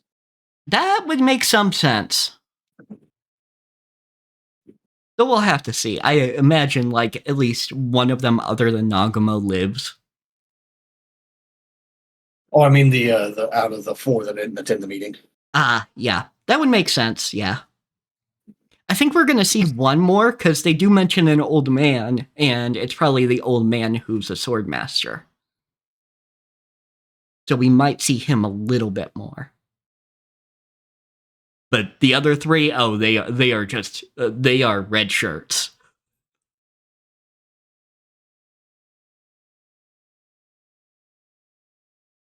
Yeah, that feels right. At least in my estimation so far, it feels like they're going to be woofed. Yep, they are to display. Yeah, this X guy, this slur, means business. I am just gonna call him X, because even though it's not a slur, saying slur feels weird. It does, doesn't it? Like calling it may have something to do with like how Japan like writes slurs as onomatopoeia.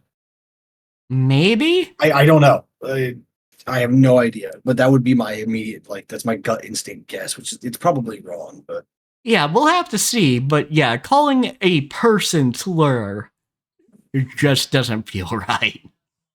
Yeah, because I really don't think Nagamo means like, oh yes, his name is Slur, as in bad name for someone else. Yeah, yeah. So I'm pretty sure it has to do with the fact that it's an X, and like if you write an X instead of some other letter, that might count as like like a slurred speech of some kind. Yeah, that's all I can think. Oh, also, one of the moments from earlier in the show that I fucking love is there's just this couple here on the Ferris wheel. Oh yeah, fucking forgot about that. Yeah. Yeah, and guy's gonna go in for a kiss. And I'm not sure the girl's real into it, but they get interrupted either way by Sakamoto and Hardboiled flying into the car behind them, which I'm real glad nobody was in that car. And of course, like as soon as the dust cleared, they're actually like sitting properly in their seats and everything because of course they are. It's a comedy. Yeah, absolutely. Shush, cat. But I do appreciate Aoi is just she's not oblivious. She catches on real quick, like, hey, why are your clothes dirty? And then she overhears something about a bounty and she's on it immediately. And she's willing to stand up to fucking hitmen who are not her husband or her adopted kids.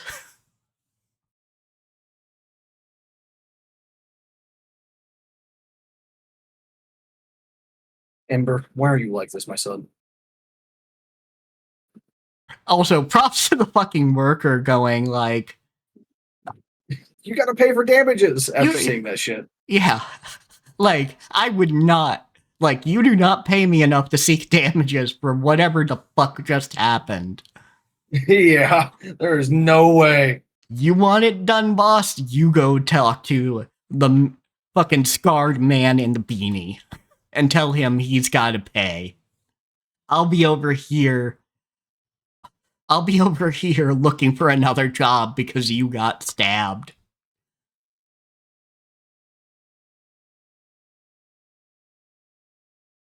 Ember, my son. Why? My child, my boy. Also appreciate, like, sharing food is one of Sakamoto's ways of actually, like, showing affection for other people. Because he gives Hard-Boiled some food. So he's, like, trying to get along.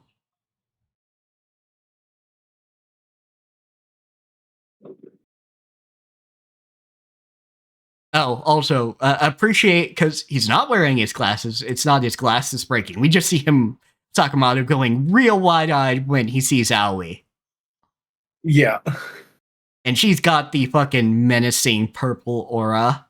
When she's like, what's this about a bounty? Hi, Ember. Would you stop? Would you go back to sleep, buddy? No, you're just gonna keep cleaning my arm.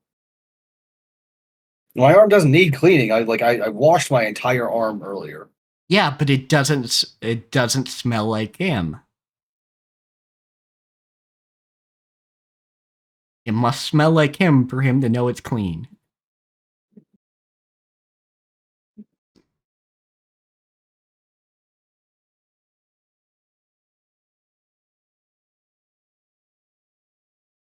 Hi, buddy. All right, fuck off, dude. Seriously. But yes, really enjoyed that. I'm really looking forward to what's coming up. I admit, Nagamo got me on that second one. Nagamo actually did get me with that. I was thinking, wait, is Nagamo actually the one who killed these dudes? At the very least, I was like, did Nagamo kill these dudes? But I'm like, saying Sakamoto's gotta die? I don't know about that one. But he Like as soon as he pulled the knife, I was just like, "Oh no, that's not him. It's not him at all." yeah. And that was doubly reinforced when I saw the knife hit Sheen's neck with no interference from Sakamoto. Yeah, It was like, okay, yeah, that's not happening. Yeah, that's kind of the thing, is like, I will know when shit's wrong when Sakamoto intervenes in something Nagamo's doing. Yeah.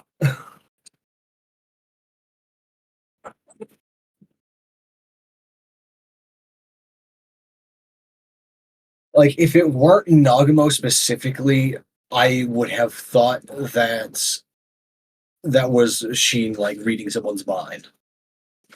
Yeah. But because it's Nagamo and he can't read Nagamo's, yeah, because that was Nagamo, Sheen can't read his mind for Yeah. whatever reason that we still don't know yet.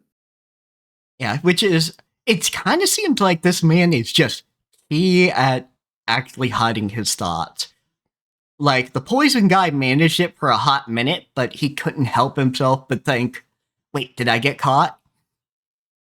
And that's what got him caught. Could be. So it might be that, like, part of Nagamo's deal is he's good at, like, fading into the character.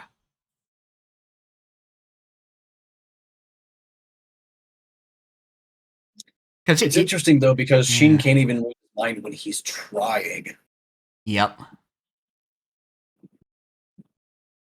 Yeah, just staring right at the dude, trying to read I his wonder mind, if and gets. Nagamo has experience with telepaths. Which would make sense. Like, he is the most supernatural member of the Order we've seen so far. Like, Yeah, like Sakamoto is superhuman, but he's not supernatural, right? yeah, he's not supernatural. All of the other hitmen we've seen haven't been really supernatural. Like, Hardboiled explicitly made a device for fighting. It is also just a We'll find generally some good more supernatural people, like over time. yeah, like, I'm sure we'll get some more, but yeah, like, what Nagamo can do and transform into another person is just explicitly supernatural, as much as Sheen's. Like, even if there is, like, a slightly physical element into it, like, that shit's supernatural. Also, I have to count. 1, 2, 3, 4, 5, 6, 7, 8. Sakamoto had 8 buckets of popcorn. Big buckets as Damn. well. I thought it was like 4. Shit. Yeah.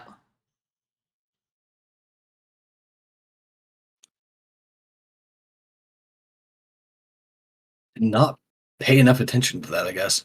Yeah, because just while I'm playing the episode to remind me of things, we get to that part, and I'm like, I appreciate Lou was fucking crying at the end of the movie, and Sakamoto actually fell asleep. But yeah, he's got stacked on top of each other 8 buckets of popcorn.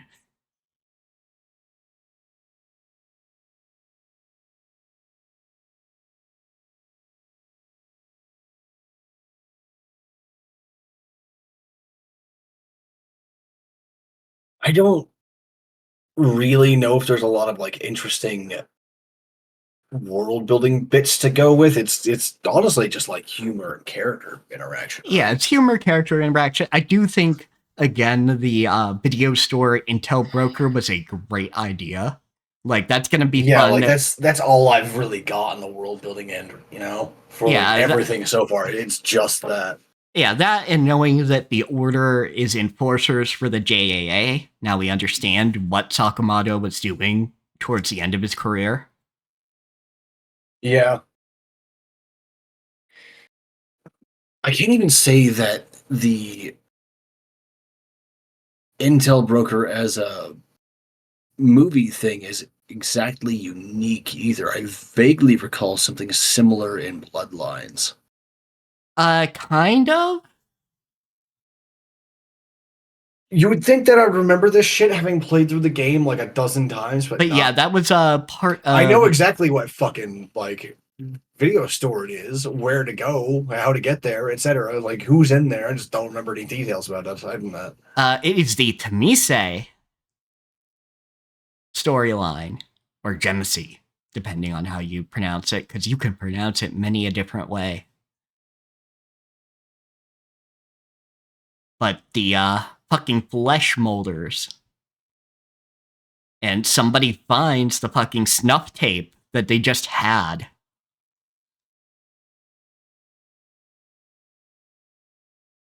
And that's part of what needs to be looked into. And the way you do it is you actually contact somebody via payphone, and they say, "Go here. The movie is here." And Yeah, that might be it. and you find the snuff film.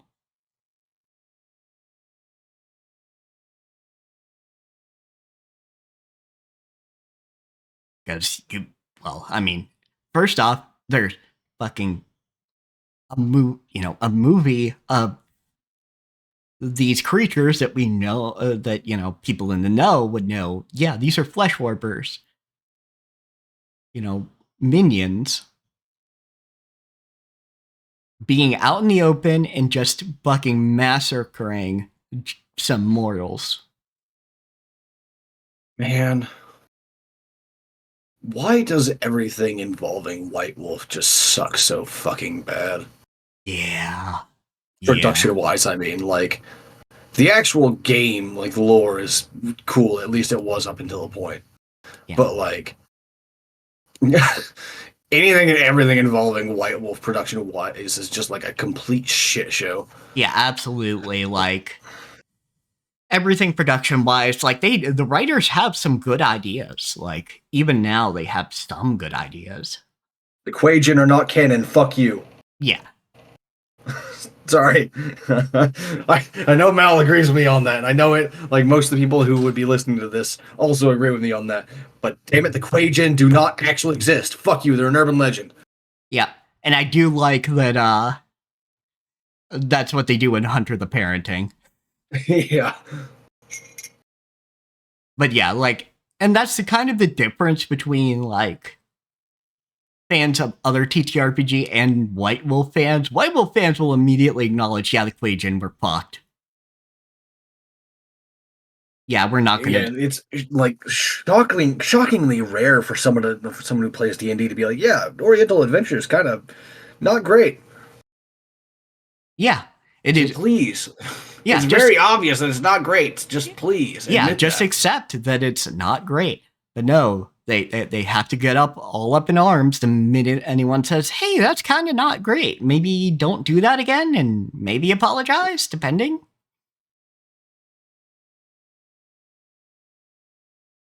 But at least, A, don't do that, and B, maybe make some stories that are written about those regions by people from those regions, were inspired by those regions, by people from those regions it's inspired by.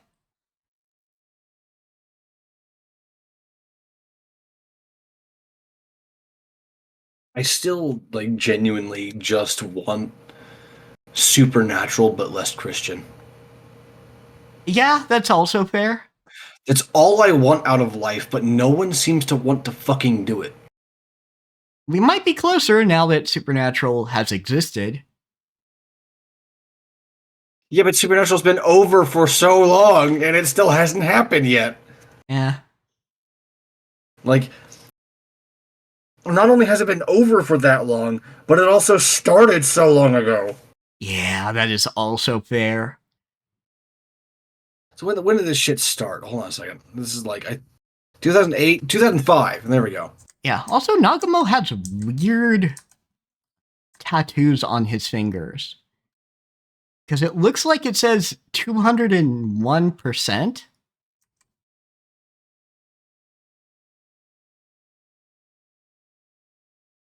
I have no idea.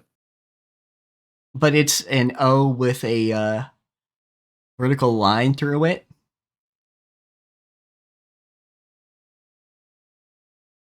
Sounds like a zero to me. That's how I write mine.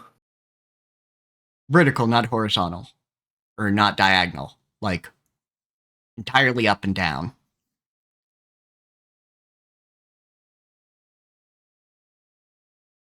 Fucking, I don't know, handwriting quirk? Maybe?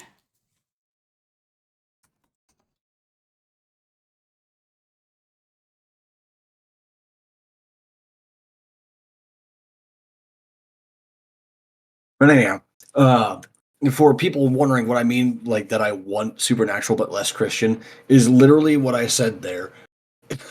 Just strip out Yahweh and the angels, or Yeah. make the angels more esoteric in origin. That's all I ask. There's even some really good ideas to do with the angels. It's just you just gotta take out the God part. Take out the Abrahamic God. That's it. Don't have Lucifer. Don't have an Abrahamic God. That's all I care about. Just get that shit the fuck out of there and just have everything be like esoteric and weird and obscure and no one actually knows if there's actually like a creator God or not. That's all I care about. You can have your Christian magic work. That's fine. And in fact, I think Christian magic would be cool as hell. But like, you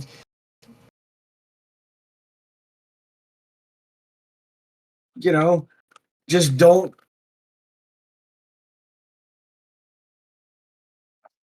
get the Christian out of there. Yeah, fair. I actually talk about this a fair bit, and I don't think this applies to Supernatural specifically, but like, I don't like it when a fantasy series of any kind it like involves or reveals their gods like or the nature of them later on when it was not like set from the beginning that that would be a thing, right? Yeah. Dragon Age. I Yeah, really liked fair. Dragon Age up until Inquisition because of that. It was great.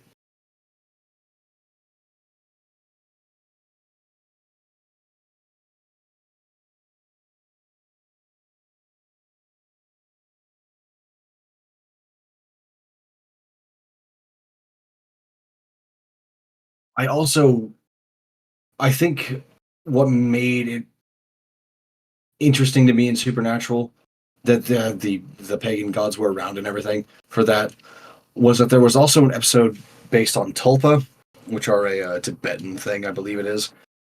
It's basically like a spirit created through belief, essentially.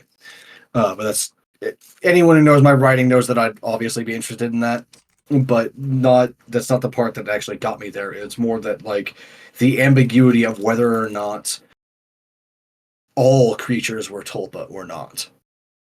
And then of course they got into like heaven, hell, and purgatory and shit like that. And like it's okay, well no, not all creatures are tulpa. Fuck you then. That immediately makes everything less interesting.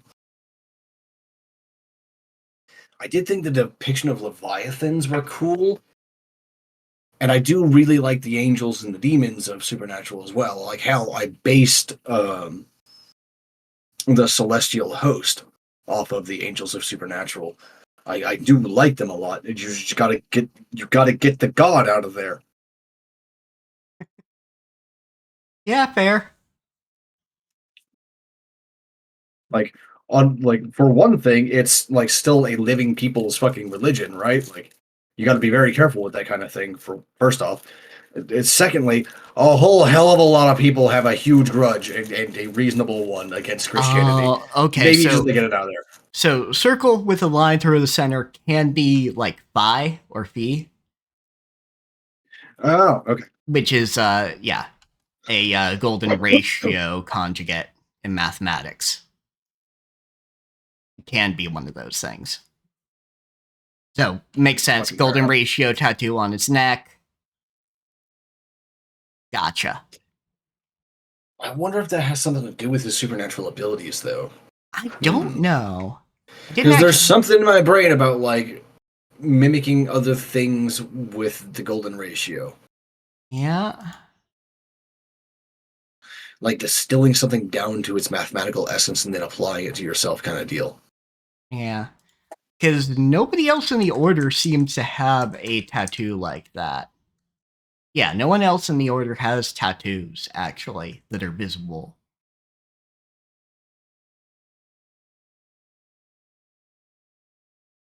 Yo just has all of the metal.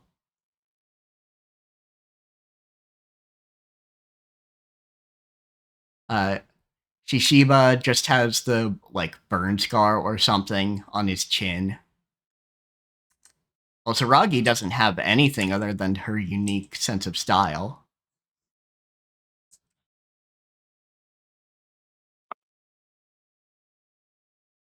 So Nagumo is the only one with the golden ratio theming.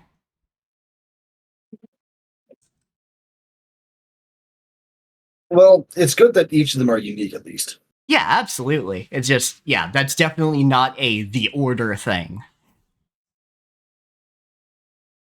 So it might be connected to whatever he does, whether that's his supernatural side or like his meditative techniques to not have his thoughts read.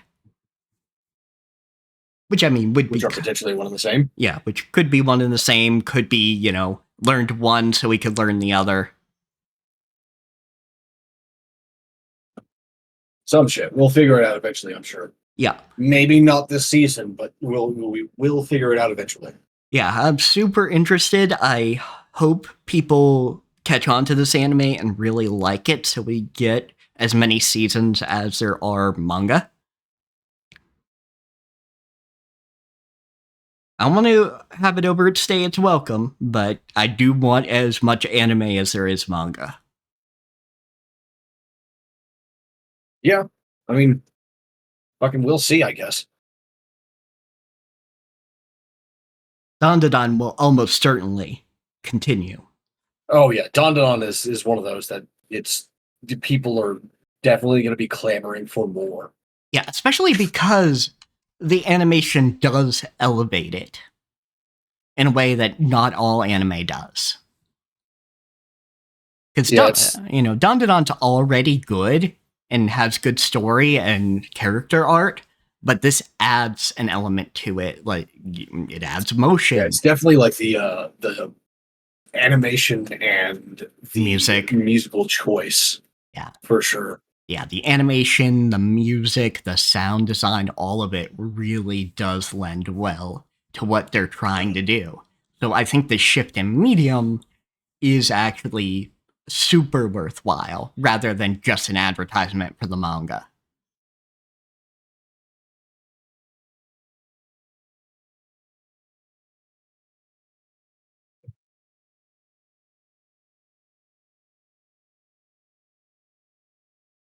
But yeah, I think that might be it. Because, as Kat said, not a huge lot of world building other than the JAA is aware of this. And it might be related to Sakamoto.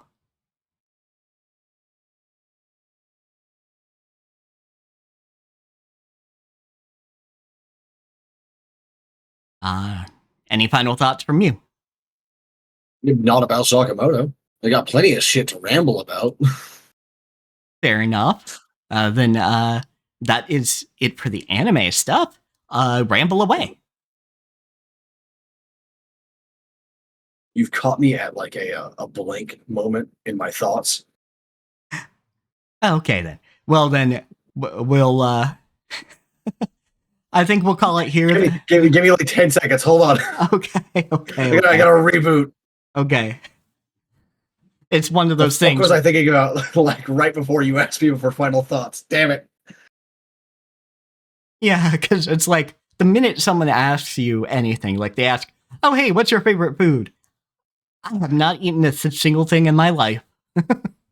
Yes, I don't think I've ever eaten my entire life.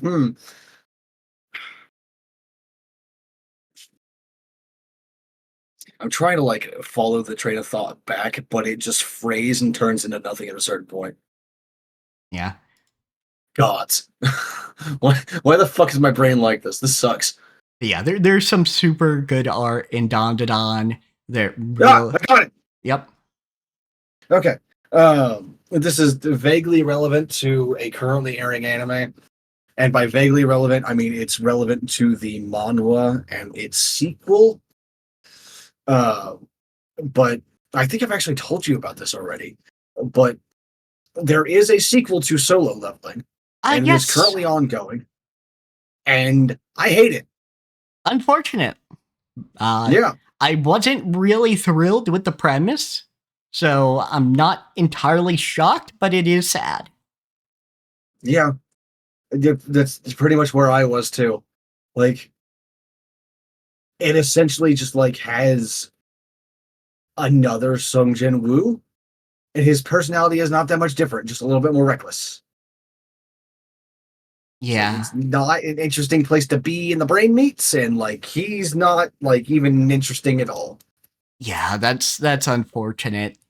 Cause yeah, like I understand the urge, trying to recapture the lightning in the bottle and just continue, but that's not how you continue as an artist. Yeah. You've got to just go like, all right, that's done. What is my next weird fucking idea? Hold on a second. Give me a second. Yeah, Trying to find if it's even the same author. that is a good question. But yeah, me rambling in the meantime while you're looking. Yeah, just like you come up with the next weird idea. You don't lean on what you wrote before. Like you can read, you can have lessons learned. You can even work in the same universe, though, for something like solo leveling. I don't know if you would. But, for example, it could be another, Rift story. But you've got to go, what is my next actually weird, different idea? And lean into something else. And also, accept your weird ideas. Dandadan is an example of accept your weird fucking ideas. Go off the wall.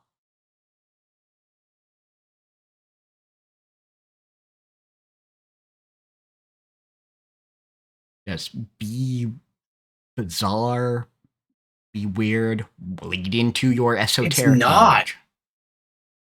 It's not the same author. Well, that explains some shit. Yeah, Which, that would fucking do it. yeah, that sucks.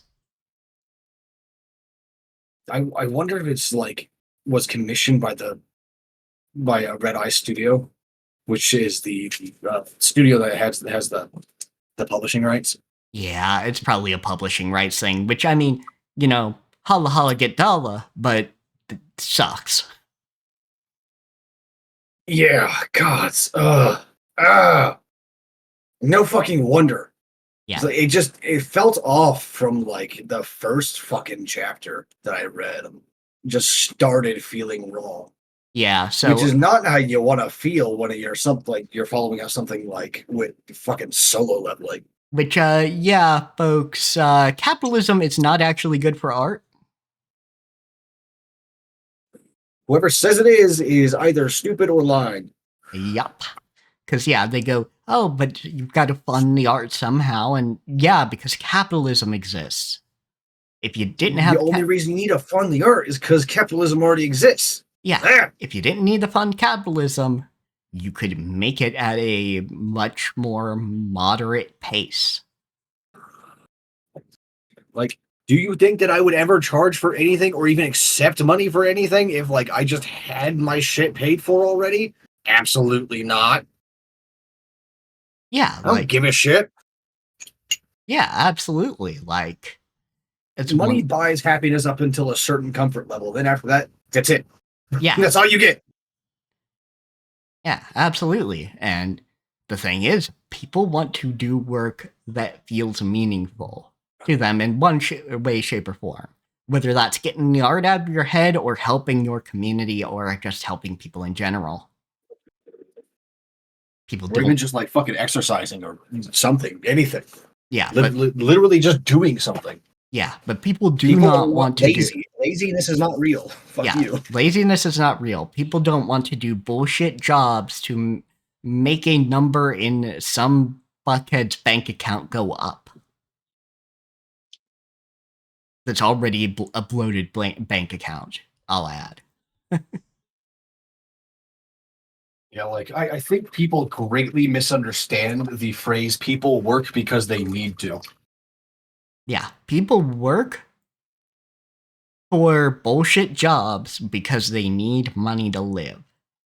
That's the People thing. work in general because we have a psychological need to. It's fucking hardwired into our brains. We need to do shit.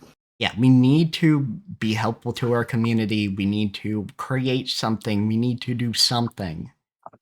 And what It's that like, even if is, it's just like fucking having the basic ass schedule of going down to the damn park and feeding the pigeons. yeah, Like something we gotta to, do something. yeah, something to, you need enrichment in your enclosure.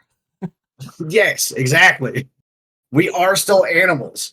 Yes, you need the enrichment. It's just what that enrichment is can Well, be a they're little bit analysts at more, least.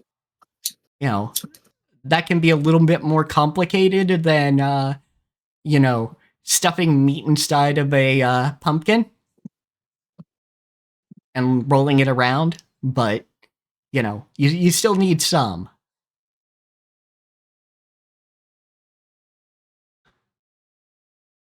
And, for a lot of artists, it is art. It is drawing the pretty pictures or writing the horrible stories.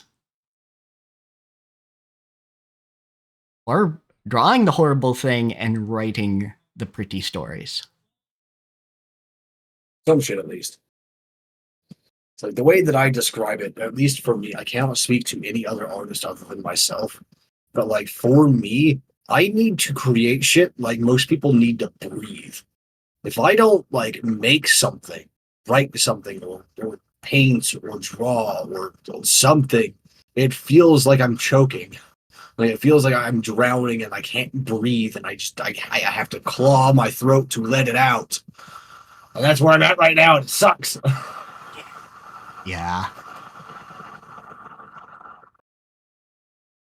I wasn't aware of the pressure until like I just brought it up again. Damn it. Oof. Yeah, it's one of those things. It's one of those things with disability too. It gets worse because you're actually acknowledging it, and you're also actually trying to compensate for it. Yeah, I was talking about it on fucking Blue Sky. I think the other day. It might have been today. I don't know. I haven't slept in a while. The last like week or so has been completely fucked for me because I've been sleeping in like 3 or 4 hour spurts sometimes, but also like 8 times a day, what feels like. Like I'll be awake for 3 hours and then just like lay down and go to sleep for another 5 hours. It, Oof. it, it's it's very frustrating, Yeah. but I found it. It was early today. It was like 2 or 3 in the morning today. But like I wish I had energy because like there's a massive dearth of like main characters that I like. Of course, like I've ranted about this enough on camera for everyone to know what the fuck that I'm talking about. But like, and it feels like I could have written like 30 damn books by now. My body weren't such a piece of shit. It's like not very polished books, of course, but mostly just like monkey on a typewriter kind of shit. But Yeah. I could have written a lot, but my body just won't fucking cooperate. Yeah. And I get that, but mostly with my brain. It's like even with like the bad brain stuff, like I can always just like bounce between different projects, right? Like when my brain doesn't want to cooperate, I can just like, okay, well, let's just go work on this one then, or whatever the fuck. Which makes things easier, especially for like writer's block and artist block and everything. Just like literally just set down the thing that you're blocked on and go start something else for a little while. Yeah, which fair. That's the general. That's actually the general advice for most people, like when they're going through artist or writer's block or whatever. Is you set down the thing that you're blocked on and go do something else for a little while. It Yeah. doesn't have to be for very long. You don't have to like do a full project or whatever, but just go do something else, whatever it is. Yeah. Like part of the advice for Don Don that he allegedly got from his editor was just stop thinking, be weird. Like, stop trying to make things that are good and just start making things without limits. Yeah, like of course, like this doesn't work if you got a fucking deadline. Oh, yeah, of course not. But he was You got a trying. deadline. Yeah, in his case, trying to pitch a show, or rather a manga, to Shonen Jump. And the two pieces of advice are be weird and also have a male lead that you can pretend is the protagonist. Yeah, like my big advice for people who are like trying to do art stuff and they're stuck on something is stop trying to do what you're doing right now and go do something else and engage with other people's art like a lot. Yeah, As much as you absolutely. possibly can. Like, you can Good shit, get bad shit, amateur shit, doesn't matter. Just Yeah. engage with other people's art. Yeah, and whatever that is. Like, Legal Kimchi's video did inspire me. I kind of want to either do a talk stream or video with Kat about dungeons in different media and how you can loop those back to TTRPG. Yeah. Yeah, like for me, the Dungeon of Fear and Hunger, some of the dungeons in The Legend of Zelda. What I really like actually is when this is going to be something similar to solo leveling because like, they do call those dungeons. Yeah. But like I personally refer to them as something different internally in my brain. It's more like a rift or something, like a dimensional gate or a rift or what have you. But what I like the best so far of what I've seen outside of the traditional but taken very seriously dungeons as evil places idea, which is also very good, mind you. Oh, yeah. My favorite like weird interpretation of dungeon is when the weird place, whatever it is, has its own rules, like it's playing out its own story inside wherever it is. And when you go in, you are forced into a specific role. Oh, yeah, that's pretty good. And like you gotta resolve the story to get to clear the dungeon sort of deal. I think that shit's fucking fascinating. That is real cool, yeah. One example of a manhwa that does this actually is SSS Class Suicide Hunter. It's probably one of the best manhwa, like action manhwa, out there, right? Like that's still ongoing. It is fucking phenomenal, and it does exactly what I'm talking about. Rather than a dungeon, it's the floors of a tower, but each floor has its own unique story that you have to like go through. You can do it with brute force, but to get like the best results for yourself and the tower, and so on and so forth, is to go through the story as the role.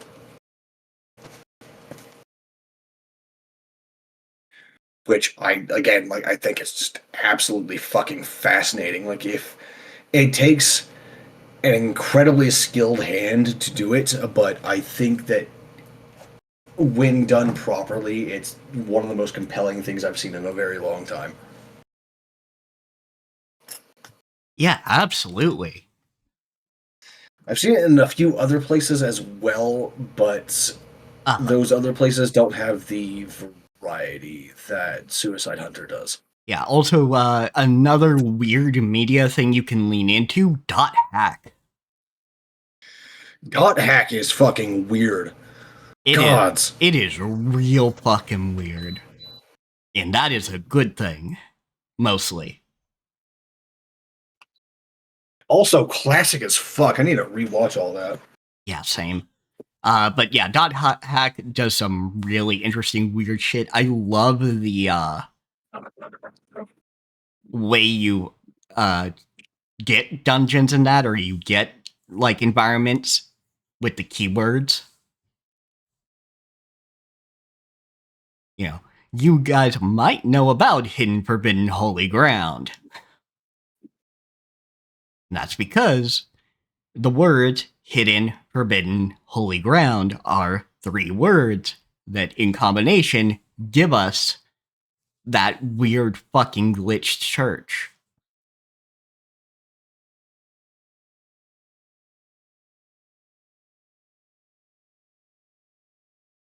I remember watching a dot hack sign on Adult Swim when I was a kid. Yeah. And Which only made it harder to fucking follow because it was like 2 a.m. Yeah, absolutely. laying on the couch, trying not to fall asleep while you watch this anime that you've never seen before in your life. Yeah, and sometimes you pick up a late into the series episode and you're like, Oh what god, the yeah. fuck is even happening? Like, this guy is in pain and a doll is getting eviscerated?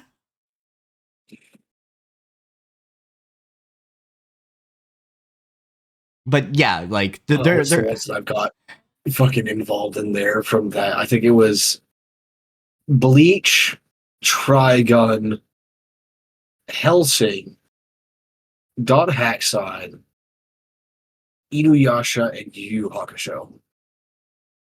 yeah, Yu Yu The Hakusho. classics. The big classics. Yeah, fucking Yu Yu Hakusho. I loved that show. Still do, but when I was a kid, I would just catch it on whenever it was on. Dude, the one scene from the tournament arc where the demon swordsman fucking cuts his arm with his sword, that shit lives rent-free in my head because it makes my fucking bones cringe. Yeah, absolutely. It's like, just imagining the blade running over my forearm is like, nah, get that shit out of here. It's like the only thing that ever gives me the squick. That right there. I don't know why. Yeah, absolutely. So yeah, just you can get some weird shit out of the various environments and dungeons in .hack and other media. Like, get weird with the geometry. Like, one of the other things that Kimchi references in his video is House of Leaves. Yeah.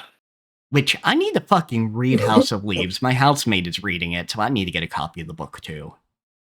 Because that's one of those. That's a book you cannot get in digital. You can, but like you really shouldn't. Like it's very much purposefully created and tailored to the physical book format. Yeah, it is a very physical book format thing. You're not going to get this nearly the same experience. That much I do know. That, and I know there's a weird fucking house and unreality. And that's about all I know. And the things Kimchi mentions with, guy goes into the house, realizes, wow, this is fucking weird. I'm interested. But also I heard something snarling. Finally. Yeah, because I have read the House of Leaves before, but I've partially read it at least. I remember reading some of it. Yeah. The only thing that I remember is that the house itself is a predatory place. Yeah.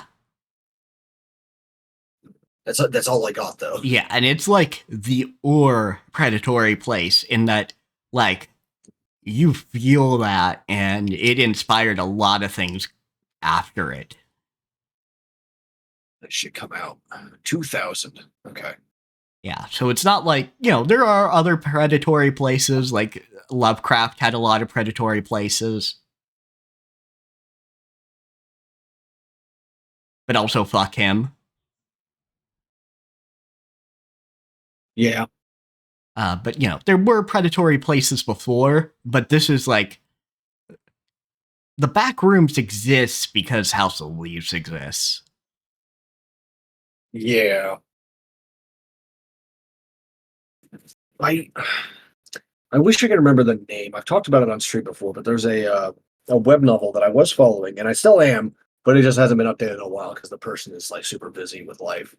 To the point where the author was only writing one chapter a month. I'm sure you will recognize as soon as I describe it, but the idea is that there's 100 levels in this dungeon, and the author was going to write one chapter per level per month. I actually don't remember you telling me about it. That's actually pretty cool. Because I've gushed about this a lot before. This was like a year and a half or 2 years ago, but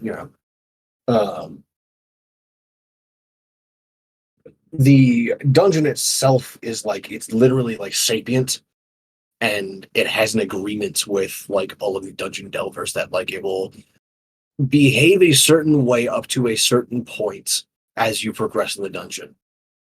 For example, the first level cannot have lethal traps that are not clearly marked. Any trap that is unmarked cannot be lethal, right? Any trap that is clearly marked can be lethal. Any lethal trap must be clearly marked. It's to the point where like you have to have a like what it did to clearly mark a lethal trap on the first floor of the character's run that was following in that book is that it actually had a footprint shaped hole on one of the tiles, and if you stepped on that specific footprint, a spear would pop out of the ground and stab you in the head. Interesting. That's what we're talking about with like clearly marked. Like it has to be obvious. And of course, the further you get down The in harder the dungeon, it gets. the less these rules apply for obvious reasons. Because, like what people want out of these dungeons is to be able to delve the dungeons, gain power by going through the dungeons and leveling up, so to speak. Yeah, get the And gaining what they treasure, call get the power. aspects. Yeah, they gain what they call aspects, which are like these special words that engrave themselves into their souls that give them new powers and shit like that. Basically, Cool. they gain magic by like every level that they go down in the dungeon. Yeah. And this isn't the only dungeon in the world either. This is just the one that the main character really fucking hates. Fair enough.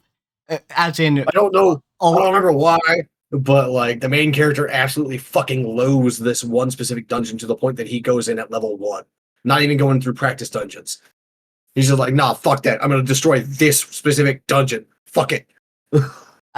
fucking hell. All right. And so the other dungeons are also the same fashion, sapient things. Yes, although others tend to have fewer floors. Gotcha. So, Most dungeons do not have 100 floors. This one is special in that regard. okay, so powerful dungeon, but not unique in its sapience. Yes, in fact, at some point during the series or during the book, the dungeon's avatar, which is like a trickster god kind of deal, goes and meets with other dungeon avatars, Oh, that's fun. like in a sort of like an astral space. Yeah, basically, here's the tea for what's going on. Yeah, like they literally yes. The dungeon was like talking to the others, like, oh yeah, I found a really interesting guy this time. Look at this shit. Yeah, like fucking, just pull out the astral cell phone, like watch this video. Look at this idiot. He is my little I really guy. hope that one comes back because like that was really good. Yeah, absolutely. When it does, tell me, because I will read the shit out of that. Because yeah, I don't remember you telling me about this. So this is also first chapter shit. So because again, he gets his first aspect in the first chapter, so you understand this as soon as you get like halfway through the first chapter, so shit. But his first aspect is the way that it works is like the purer the concept, the more specialized and pure the concept is, the higher a grade is of like aspect. You get like a better color or whatever the fuck. And his is a rainbow colored aspect, which he's never heard of before, and it's simply madness. Oh, I can see why this activated the almonds. Oh yeah. This dude's head is a real interesting place to be. Oh boy. Just madness right off the fucking bat. And yeah. His first aspect is this. It's a rainbow colored, the pinnacle of all aspects, distilled, pure, undiluted madness. And his madness is the obsession with the destruction of this one specific dungeon. Boy, that's his real soul good. is so focused on destroying this one dungeon that he got an aspect specifically tailored to destroying the one dungeon. Fucking hell. That's real good. So it was up to like fucking chapter 30 or something like that when I saw it last. I don't fucking remember. Yeah, you'll have to check in on that. Make sure that your updates are not behind or something. Dungeon Devotee, that's what it's called. Yeah, it was last updated 13 months ago, so. Oof. Sad days.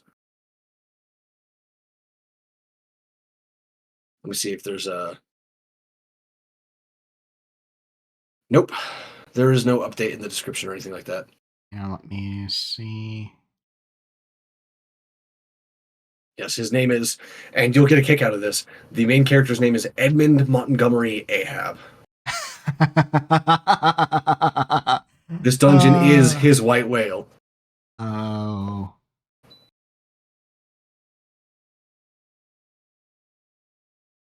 That's good. That's real good.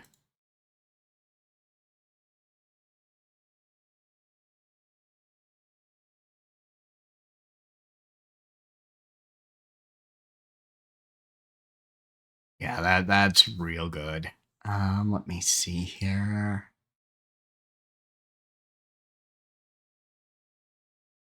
Yeah, part of the description like reads, or actually, I'll just read out the whole description for everyone. Through all of Lenaria, no dungeon holds such a grip on the dreams of men as the Eternal Depths. Hundreds throw themselves against its trials each day. Dozens survive, walking away with power and wealth beyond their wildest dreams, until they go back for more. One way or another, they all eventually feed the depths. Edmund Montgomery Ahab has sworn to destroy it. Underleveled, undertrained, and underprepared, Edmund steps into the maw of the world's greatest predator, with a sword in his hand and vengeance on his mind. At first, his task seems impossible, but with every level he earns, every piece of loot that drops, every secret he uncovers, and especially every bit of power he can squeeze from his mysterious connection to the aspect of madness, Edmund crawls closer to accomplishing that insurmountable feat. With nothing else to lose, Edmund has already given the depths his life. All that remains to be seen is whether he takes the dungeons right back. Excellent. I have seen that this author has written other things and has actually published them. Okay, let's see. The tags are lit RPG, dungeon, psychological, male lead, strong lead, action, adventure, fantasy, game lit, high fantasy, magic, and progression. So.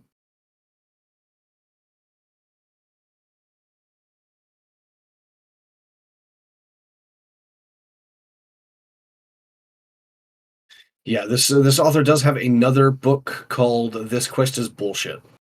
Yes, and also To Flail Against Infinity. I don't see that one on here. It is not on Royal Road. It is actually a published digital book. I'm seeing it on Kindle, but I don't know if it's on anything else as well. Oh, fair enough. Actually came out last year.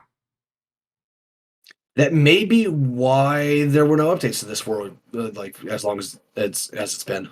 Yeah, because this is a sci-fi cultivator story.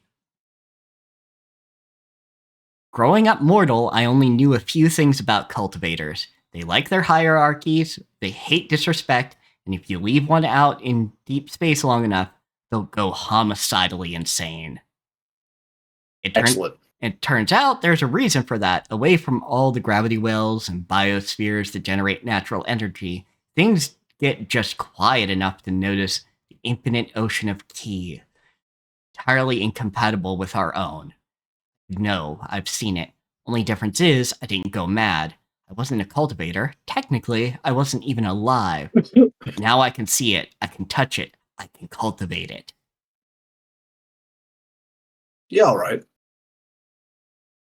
So there is another book that I do recommend, or book series that is. You can't actually read it on Royal Road anymore. You have to go to Amazon to buy, or on Kindle rather. You have to go to Kindle to buy the books. But it's called Demonic Devourer, and Mal will recognize this one, or else I will stab them in the ankles. Yeah, no, I already recognize that from the name, so my ankles be safe. Yeah, the first chapter starts with a system pop-up for the main character, and it's a quest, and it says, first off, kill the babies. And it just gets worse from there. I forgot about that. Fuck. Yeah. And by just so anyone knows, it's not human babies. It's actually her siblings. This does not make it better. This does not make it better, but fucking hell. She's a demon, okay? Like this is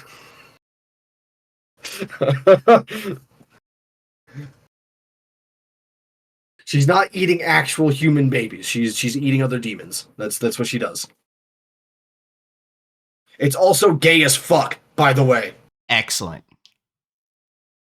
I don't want to spoil who she gets with, but she is gay. She's very gay. And I like it. She's also like ridiculously powerful. Like subjugates a broken god powerful. Eventually, anyway. She does not start that way. She starts off pretty weak, as you would expect. Because, she's like level 1. Yeah, fair. She's a newborn. It's okay. She's allowed to be weak for a little while. Yeah, seriously.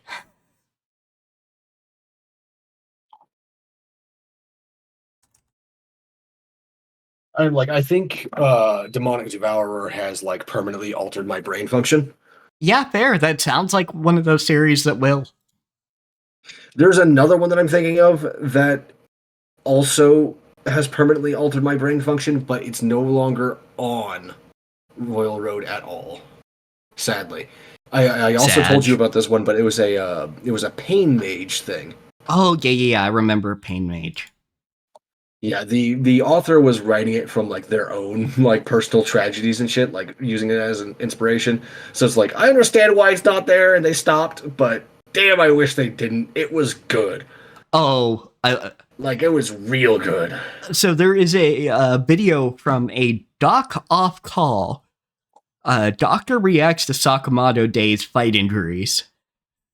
Oh, okay then. I might have to watch that one, if only for comedy's sake.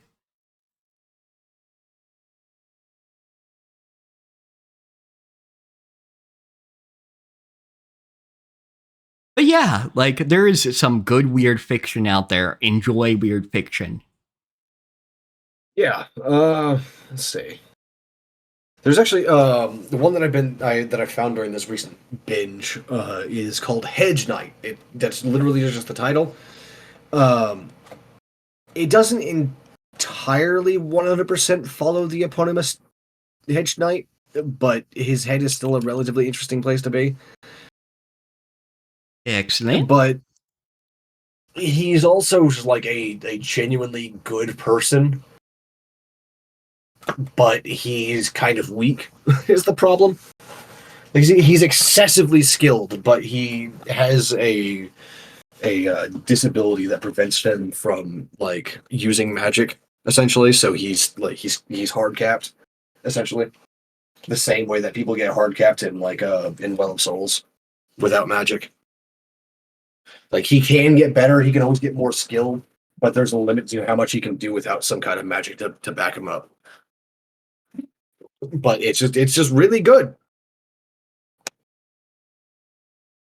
Let's see what else we got. What else is interesting? Okay, here. I don't know. I think I want to say that this one is also well written, but I think it's well written in the same way that a mainstream book is well written, if that makes any sense at all to the people listening. Gotcha. Which means it's not revolutionary or weird or really interesting at all in terms of like prose or pacing or general storyline. What is interesting is the world building. Ooh. It's called Spark of War. It's also on Royal Road. And the part that's interesting about this is how magic is done. The main character and most of the people that she knows are sort of like flaming angels. Ooh. Not really, like they're very mortal, but they use foci that are focused and developed in such a way that give them wings as part of their standard magical kit. Interesting. And the wings are made of fire. It's just really interesting. I do recommend people read it, if only to like get at that tasty world building. The characters are very funny. but again, like it's in a very like mainstream fiction kind of way. Like I Yeah. could very easily see this being like published as like YA or just like the fantasy, the modern fantasy, which is not a compliment. It's Yeah. competent, but like it's not that's not a compliment. Fair enough. I'm picky, okay? Actually, I'm not very picky at all. I actually I really like a lot of amateurish writing too. Like the thing for me is like my standards, while not very high, are weird. It's like they're tilted rather than like being elevated or lowered or anything like that. They're just like skewed. I don't understand it, but it's like that for literally everything, whether it's music or visual art or fucking books or movies or whatever.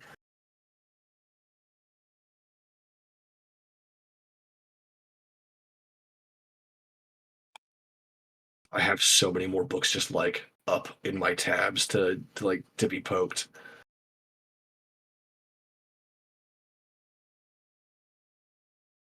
Gods. Yeah. I think we'll leave it there for recommendations because that's a lot of recommendations. Yeah, it was like what the three or four Yeah. for the books. Maybe yeah, five. I think. Yeah, five for the books. But talk more about like actual fiction stuff rather than just recommending books. Um,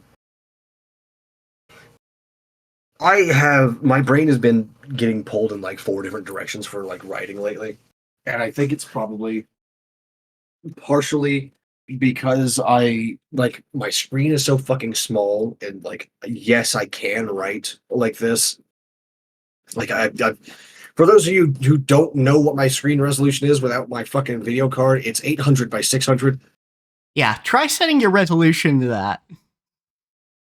which for people my age or our age, me and Al, you remember having an 800 by 600 screen.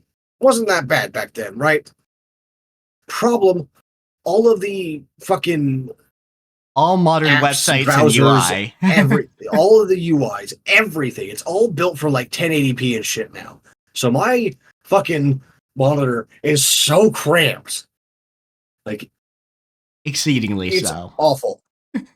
So between that and me like sleeping fucking like 5 hours at a time, three times a day, like my brain is getting pulled in like eight different directions, but I've got so many fucking ideas for like shit to write right now.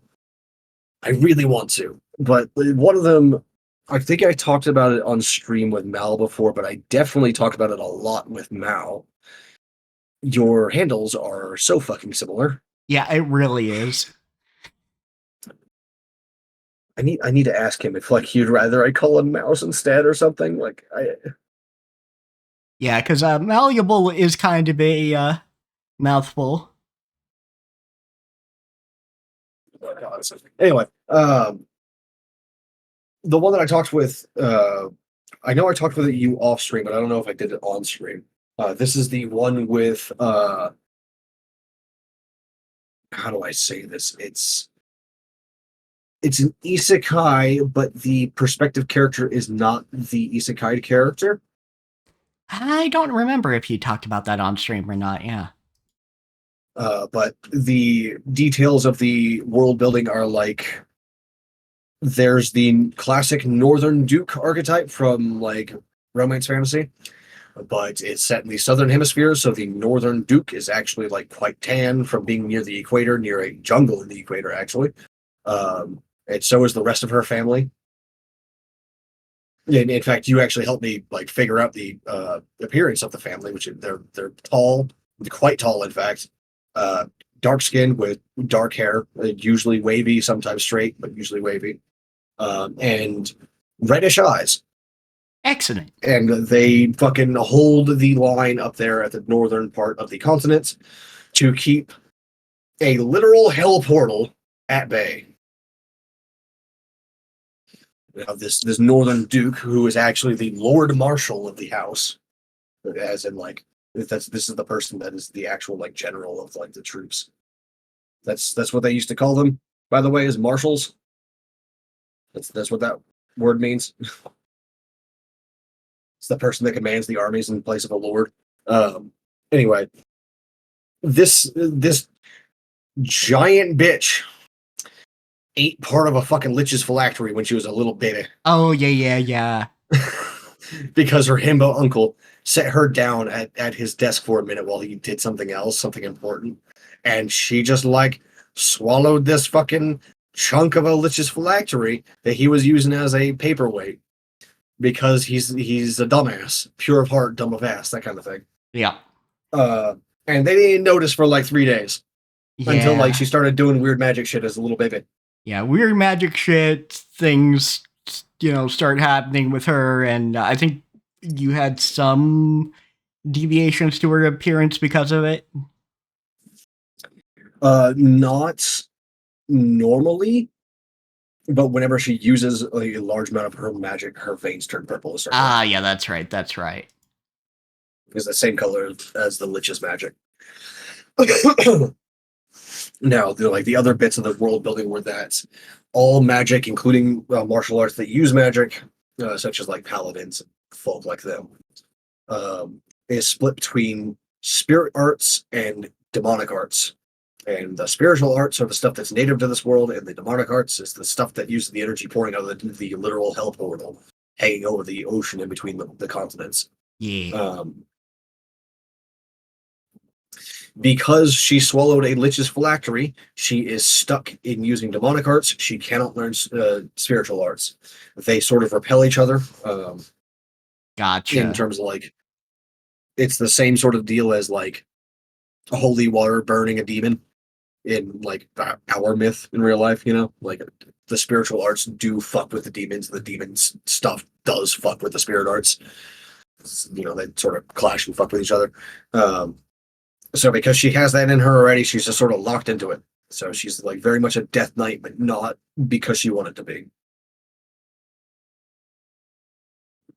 This all sparked because I wanted to write a story where an isekai character actually does try to resolve the whole fucking slavery problem. Because they never fucking do. They never do. And they get involved when they shouldn't, as in getting involved with buying a slave. Yeah, exactly. Like I can understand to an extent being like, yeah, I can't do anything about it in general, but I have enough money to buy these slaves and then like free them. But it's never just that. Yeah, it's never that, because like the slaves never want to be freed, or they can't understand it, or whatever the fuck, because apparently slaves are stupid, which is just not true.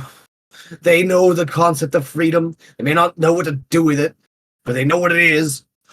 Yep. Yeah, so no, I hate that. I hate that so much, and it like it's one of those things. Again, fucking Shield Hero could have treated that as a moral failing of the character, acknowledge it as a moral failing, and have him, when he resolves and, she says, I'm staying with you, he goes and breaks up the slavery ring. But no, he levels up his skills with that slavery. Yeah, they could have done something like that, and then they just didn't. And it's the same with every other fucking isekai that involves like a slave somewhere along the line. It's ridiculous, and like I don't know why Japan doesn't take it seriously. Maybe it's because they don't have like relatively recent history of slavery in their country. Well, they kind of do. They do, but it's the thing where Japan doesn't reckon with the crimes of its past very well. Like the political structure, I'm not talking about individual Japanese people, but the political structure, it's not like Germany that talks about Hitler or, just anything we talk about with the slave trade. We at least talk about it now, though some people want to, that to be removed from schools for DEI. Which that's not even what DEI means, but whatever. But Japan doesn't reckon with like comfort women, Korean comfort women, which were sex slaves.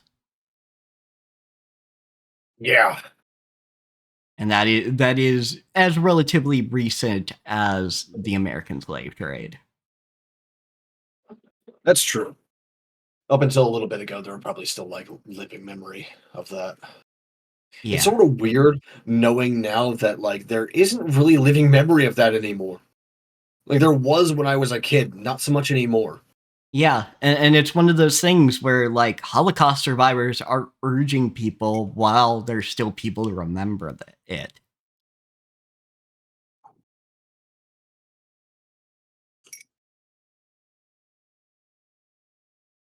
You know, Oh, that it's, kind of anyway, thing. Yeah. like it, but like the kind of they just don't seem to take slavery seriously. Like they almost treat it like as if you were a hired servant. Like as long as your employer treated you well, you'd be fine. No, motherfucker, not at all. Yeah, not at all. There is an enormous difference between like even wage slavery and chattel slavery. Like wage slavery fucking sucks. Don't get me wrong, that shit is soul Yeah, crushing, but it's still absolutely. not as bad as chattel slavery. Yeah, and exactly. Like, and there is a difference between indentured servitude and chattel slavery because, yeah, there was at least one freed slave who experienced slavery as indentured servitude in Africa and then chattel slavery in America, and talked about both and talked about why chattel slavery was worse. None of it's good, do not get me wrong, but chattel slavery is the worst version of an already bad thing. Yeah, like there is a reason why we call it chattel slavery. Chattel is a word that you use to describe animals, not people. Yep. You know, Like indentures, there's a we call it chattel slavery because people were treated like animals. yeah, their children were born into the caste, there was no exiting the caste. Whereas with an indentured servant, you could potentially buy your way out, or at the very least, your children were not considered part of the deal.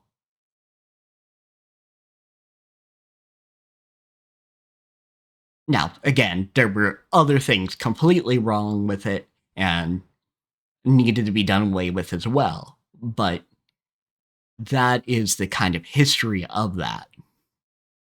You know what fucks with me worse though is that despite the very real living memory of comfort women in Korea, having suffered through it all, a lot of the Rofan that I've read where the slavery isn't addressed at all is from Korea. Yeah. Yeah. That part, like, All just that. fucking explodes my brain every time I think about it. Yeah. And I don't know what Korea's education system is with that. And it just might be that they just do not put that emphasis on the slavery part being bad and instead talk about how the women were treated. And Yeah, that's, that's a good fucking question. you know, it might be, you know, because we put an emphasis on, yeah, slavery's bad. And it's bad because it is slavery. Like all this other shit, yeah, that is a offshoot of the fact that slavery is bad. Whereas other education systems, maybe the way they're doing it, you know, and I'm just talking off the cuff here, I am not talking from experience, but maybe the way they're doing it is talking from, you know, I'm reverse engineering here, basically.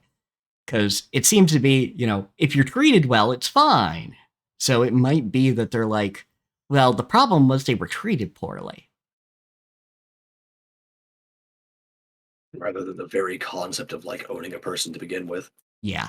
Granted, like, there is also a massive problem of sexism in Korea. Oh yeah, super bad. Um, You know, that's like so. I talk a lot about how I don't really have a moral compass, right? Like this is a common thing that I bring up Mhm. especially when we're talking about moral stuff in stories and all this shit. The one fucking thing that I actually do have a moral response to is slavery. Like the taking someone's free will away from them is like the worst possible crime in my eyes. Which, yeah, fair. It's definitely, it's in my top 3 at the very least. Like it's the like just the only thing that I have like something in my soul fucking is like revolted by the idea. Yeah, which absolutely fair. It's one of those things where I'm like, if that's your fantasy, there is genuinely something kind of sad about you that you can't fantasize yourself just being wanted and being cared about by somebody who wasn't kind of in a cast to do it. Honestly, I think at least in that where that comes from is in part people having a BDSM fetish thing Oh yeah, like going on, there's and then definitely, just not doing it in a healthy way. yeah, like fair enough. And like again, I am fine with fucked up fiction. I am fine with that kind of fiction even. But it's one of those things where I'm like, if you're gonna make fetish porn, just make fetish porn. But you're not. You're making something marketed to teenagers and up that is just, this main character is apparently so unlovable, only somebody who's in a cast who has to obey them will love them. And I'm like, that doesn't say good things about your character. Yeah, or Where, like how you view your character at least. yeah. And, you know, where that line is between like fantasy and reality, I get it. Like, I like my fucked up little gremlins too, and my fucked up, like really trashy individuals. But I also recognize they are trashy individuals. Yeah, like I bring Gwyneth up all the time when it comes to this shit, but like Gwyneth committed genocide. I still love her. Yeah, absolutely. And you just recognize, but the thing is, like, a lot of these, like, isekai protagonists and things are meant to be, like, the moral person in the room. Like, Yeah, the that's the narrative. problem. Like the narrative treats them as if they're the good guy. Yeah. Whereas, again, you could easily, uh, set, uh, the protagonist of Shield Hero as going, yeah, that was a moral failing. I failed morally because I was. One second. Yep, go ahead.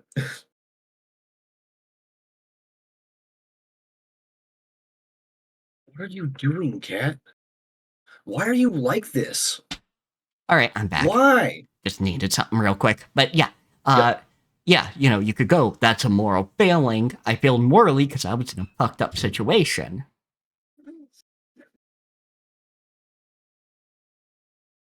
And just leave it at that. And, well, Yeah, not leave it at that, but like progress from there. yeah, progress from there.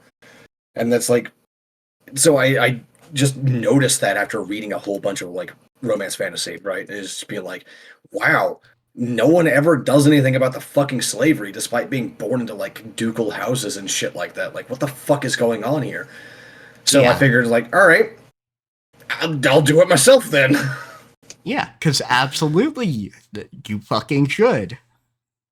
That was the impetus for the whole story, and like I think I had the isekai character be born into a committal house, which for people who don't know the vocabulary, that's a count's house. That's a count household.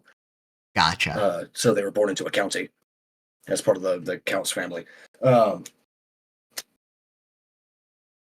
yes, by the way, every level has a specific adjective for like calling it a house, like a ducal house or a committal house or a baronial house or a vicommittal, because for some reason we call them viscounts. Yeah. Uh, But yeah, and there's like, also Marquise house as well. Oh god, that's the other one that I was missing. Yep. Anyhow,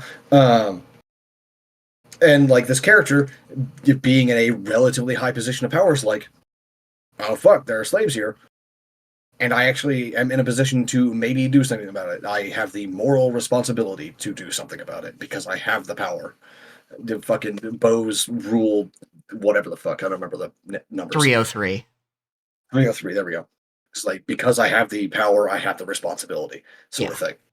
It would be one thing if this character had been born into a commoner's household. At that point, she'd probably just be like, fucking, I don't know, I can't do anything about that. Yeah, that sucks. But either if you're born into something like that, or you become a national hero. Yeah, like once you have influence, like you have the responsibility to do something about that, right? Yeah. In some way, somehow. So the character is supposed to spend some amount of months, maybe like a year and a half or some shit, going like trying to figure out how to do this, studying up on it, and like figuring out like where all the like the lay of the land of the politics and everything to try and get something going. And realizing after all this work and like almost burning themselves out, just going, oh fuck, I need help. Yeah. And then like this being a world that they knew already from a fictional thing that they had done before. Like it's actually supposed to be a fucking RTS RPG video game sort of thing. Going, okay, well I'll just go to the northern Marquise and like talk to the Lord Marshal there, give her all the information that she might need, prove that I know the future to some extent, and then get their help on this. Because if you have someone of that kind of power, you can actually force some change. Yeah, absolutely. And that's the idea there. You know the fucking future, and you're politically powerful and physically powerful? Yeah, the Marquise that she goes to is probably one of the most powerful houses in the nation because they have free reign on military, which you do when you're guarding a hell portal. Yes. Marches already have like a vastly expanded personal military for stuff like this. But in this case, like guarding a literal hell portal, so they literally have no limits on their military. Yeah. Also, I'm going to point out that Captioner said dating a hell portal, and I mean, yeah, we could do something like fucking that. All right, let's go for that. I can do something with that.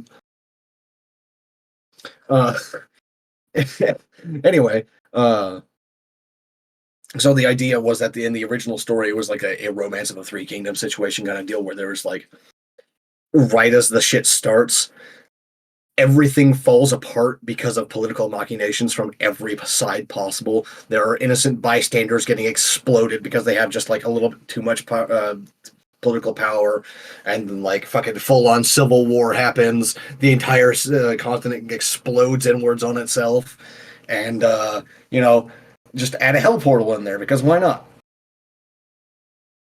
So this character is supposed to go to the Marquise and give the information. It's like, hey, if you leave on the expedition to retake the coast like you plan to, you are going to get ambushed and most of your house is going to die.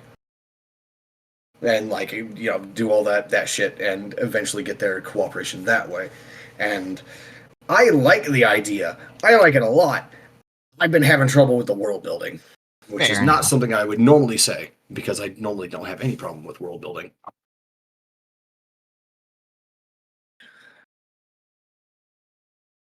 And then some of the other shit that I've been trying, like my brain's been getting pulled into, is the 2 stories that I have up on Royal Road that I just have not updated in almost 2 years now because my brain just hasn't functioned for that long.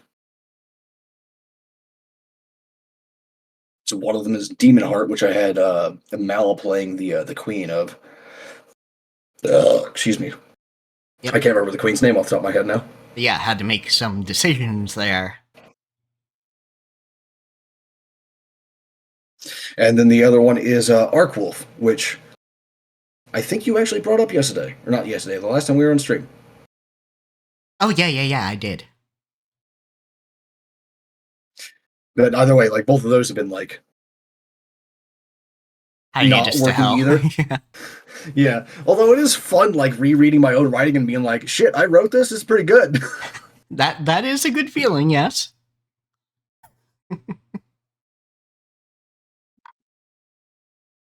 And of course, then there's the weird fantasy that I've been working on lately as well.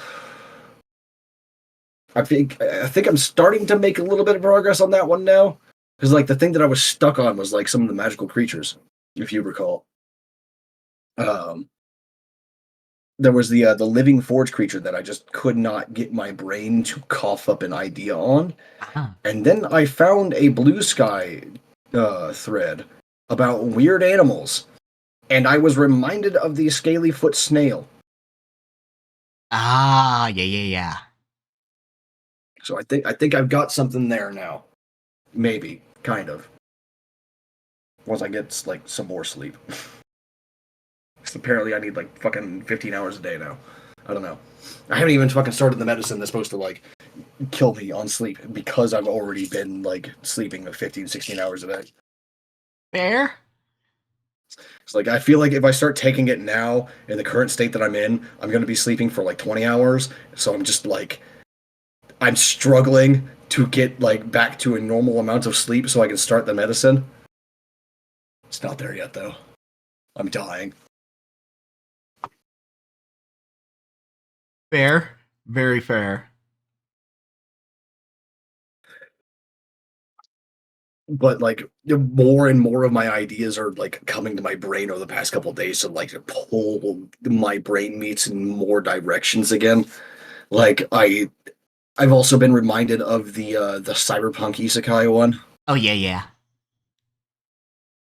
and of course like reading all this new fiction has reminded me of the fucking non-main character isekai one, because I decided that I actually did like the idea of like energy cores for like warriors and shit like that for that one, because like most of the time I just don't see the use of having like an energy core or a dantian or whatever the fuck you want to call it. Like just fucking compress the energy in your entire body, you fucking nerd. Stop having a singular vulnerable point, you fucking idiot. Yeah. It's like I know that it comes from like the Chinese mythology of like the specific chakra points and everything, but it's just like I don't know, man. Spread it out through all of them instead of like putting it into one. You fucking dumbass. At least then you can't get kicked in the fucking dick and lose all your power forever. Shit. Yeah. And yes, for those of you who don't know Murum and Zhanxia, I think it's called, or that's how it's pronounced rather.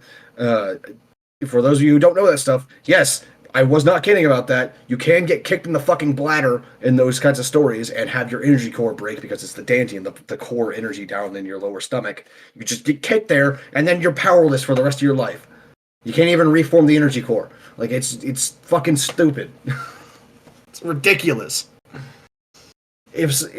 Like magical power relied on something so fucking vulnerable and easily targeted, I don't think anyone would even try it. I Like can because kind of see anyone that. like they try it and then just get kicked in it before they even got very far. Because why wouldn't you? As soon as you met someone on the road who was hostile to you, you just kick him in the guts. Yeah. Yeah. Like just to make sure. Like you don't know if they're like at the entry level or not, or if they're even trying. But you might as well make sure, just in case they whip something out that's gonna murder you. Yeah. I mean, I guess at that point, it's just being quick enough not to get kicked by a normal person before you go out on the road. Yeah, but it's just. I mean, it depends on the scale, right? Yeah. Because in some of the stories, it's like this was started by like heavenly gods kind of deal and like trickled down from there. So like there was already a base level of power that like normal people can't reach without also cultivating. Yep. But like in martial arts Murum's shit, it's the exact opposite, where it started by mortal people trying to become gods, or at least ascend to a higher level of like mortal existence through some means or whatever. Yeah. Excuse me. And in that latter case, you can literally just kick a dude in the gut and cripple him for life. Yeah. So like energy cores never made much sense to me before. So I eventually did find an idea that I did like for this one. and it's that a crystal grows in their bodies and like protrudes from their skin somewhere on their body, and it can be extracted and ripped out of them, but it won't kill them or cripple them. It'll make them have to restart from the beginning. They'll still have all their techniques and abilities and everything, but they'll just have to regenerate all of the power, and that's it. Which it is horrifically painful, and a lot of people don't survive because of the location of their crystal, but like it's possible. It's not like a death sentence. It doesn't end with you being powerless for the rest of your life or anything. That was like the catalyst that I think I needed. Plus, I like the idea of people having crystals on their bodies. It's really cool. Yeah, absolutely.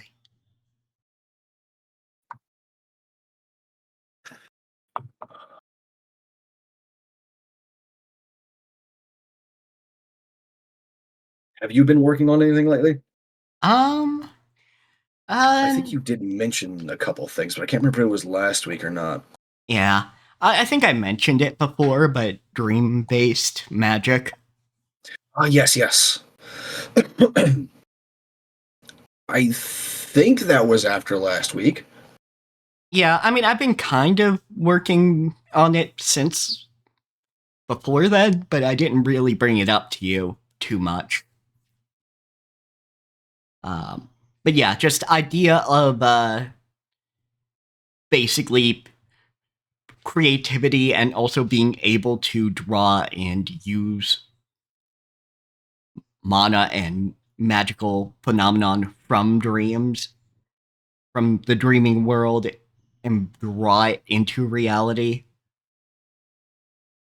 And also humanity dealing with the fact that for as long as living memory, they've been under the purview of eldritch gods, which kind of stuffed down their creativity, uh, basically kind of made them into chattel themselves, uh, and just otherwise made the world rather grim, are now sealed.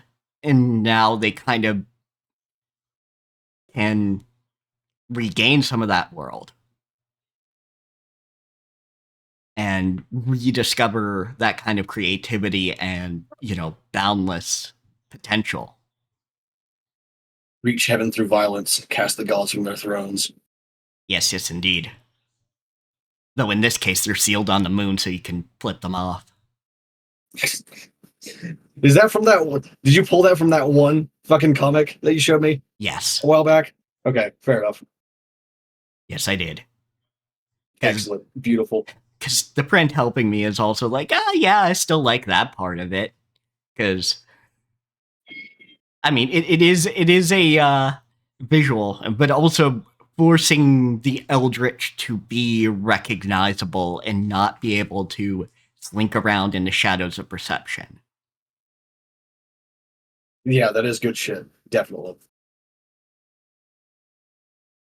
I think that fucking panel just like lives rent free in my brain because every now and then it'll just like pop into my brain fully formed.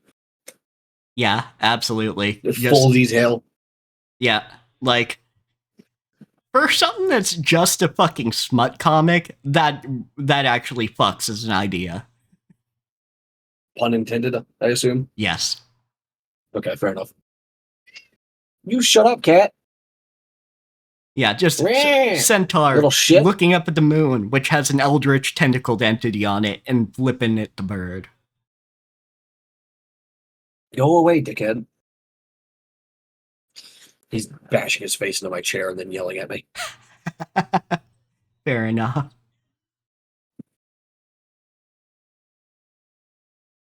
I did actually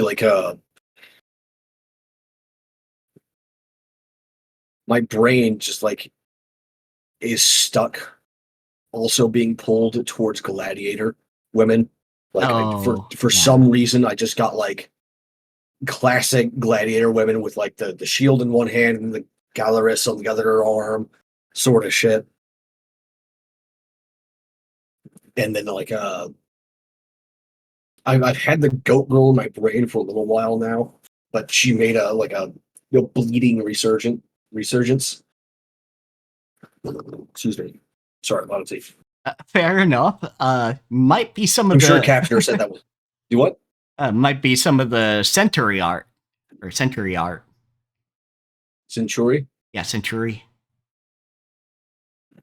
Maybe. Has she been doing goat stuff lately? No, but I just mean in general, like gladiator shit. Oh no, that's from a mod that I found for Skyrim a couple of weeks ago. Ah, fair enough. There was a very high quality fucking gladiator outfit sort of armor for specifically women. There wasn't a male model mesh for it. Maybe there will be eventually. I don't know. Uh, but the person just like uploaded the female only one for now at least. Fair enough. And I thought like it was so well designed that I was like, oh fuck, I gotta get that. That looks so good. I'll never get to use it much, but it looks so good. Yeah, Uh, absolutely. so I got that, and it's just like in my brain, and it has been for a while. But the other one somehow golden ratio horns got into my brain a while back, and I just have Goat Girl in my head now, and it's Goat Girl Witch running a little shop in a village as the local mage. Set up shop there because there's some ancient ruins and a locus of power, maybe even like a predatory place or some shit nearby. But she ain't the only one interested, etc., etc. And like shenanigans ensue. And it's just like I want that. Give me. I want that, but I can't focus on anything right now. That is deeply valid.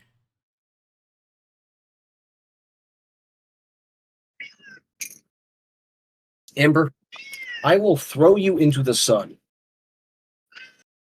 I don't care that it's already after sunset. I will do it. My uh, son. so other things. Nightmare Cart is eventually getting an update. Oh, nice. I did not know they were still going to get updates. Yeah, they just rebranded a bunch of shit and got it up, and now they're doing an update, which at the very least involves Canehurst. Or their Nice. version New of courses, I Canehurst. guess. Yep, new I'm not character. really into racing games, but like I'd support Lilith all the time. Anything, Yeah, everything. yeah, new characters. So as in new drivers, new bosses, more story. Hell yeah. I've been keeping my eye on this one semi Souls like called Dual Corp for a while. I don't know if I've ever talked about it to you, but I know I've sent it to like Nate before about a lot of shit. It's here's the most recent update that I saw at least. As you can see, it's a sort of like a almost like a voxel game, not quite. I almost want to say like it's a PS3 or PS2 ish in appearance, but it's obviously like more advanced than that. Games did not look this good on the PS2. I wish they did, but it just feels like that. And uses directional parrying. It's really cool. Like it's supposed to have like uh, drop in, drop out multiplayer easily. The world is can't remember if this has been updated or not and changed, but at the time that I saw it last, it had procedural generated worlds, but like out of like pre-built things, rather than just like random shit. But I really like the well, sorry, it's stuck in my teeth. What the fuck?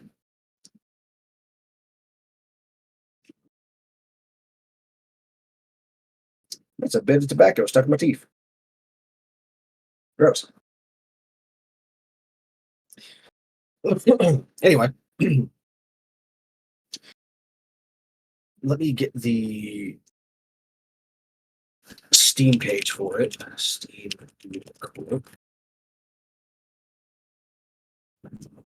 I don't know why it's called Dual Corp. I have no idea. But the character art on the front page here just, I don't know, it gets my brain going. It's something about them black eyes. Yeah, that is a hell of a thing right there. It just immediately like triggers, it just activates the elements. Yeah, and you can play either in co-op or alone. Unrestricted And class system. when they were doing a demo for it like a year ago or so, I did play it quite a lot, and I did like it a lot.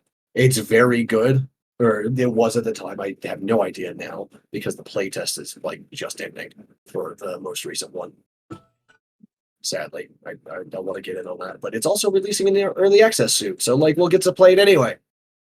Yeah, Maybe. absolutely.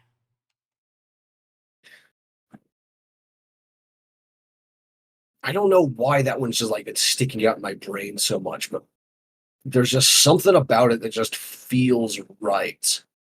Like one of those indie games that like might become like a cult classic for me. Yeah, like if they can deliver on this and they're not going out of scope with the graphics at least.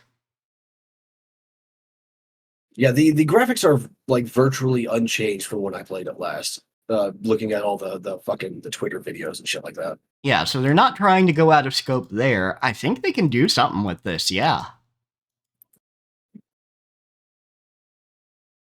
Like, not to say the art looks bad, far from it, but they're not going out of scope to try and capture some weird, like, standard of graphical fidelity.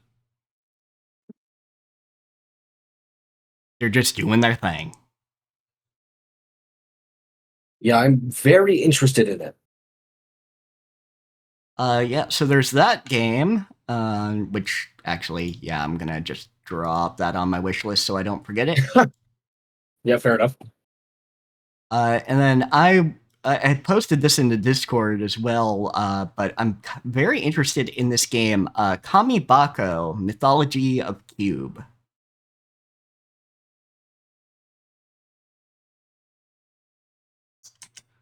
Because if any of you have played the Dark Cloud games, it kind of makes me think of Oh, that, but right, even that one, more. yeah. Okay, I was trying to remember what the fuck you were talking about. So I know I clicked on all the fucking games that you put in the Discord. Yeah, because it's uh, map crafting, puzzles, battle, and RPG. Repair the fragmented land through puzzles and rid the world of darkness by defeating monsters. All resources obtained through repairing the land can then be used to design the world to your liking. Uh, What the fuckers better give me like character customization. There's no excuse at this point. yeah, please just give me character customization. I don't want this generic fantasy man. Like fucking something, please. Yeah. Gods. Hell, just give me two choices at least.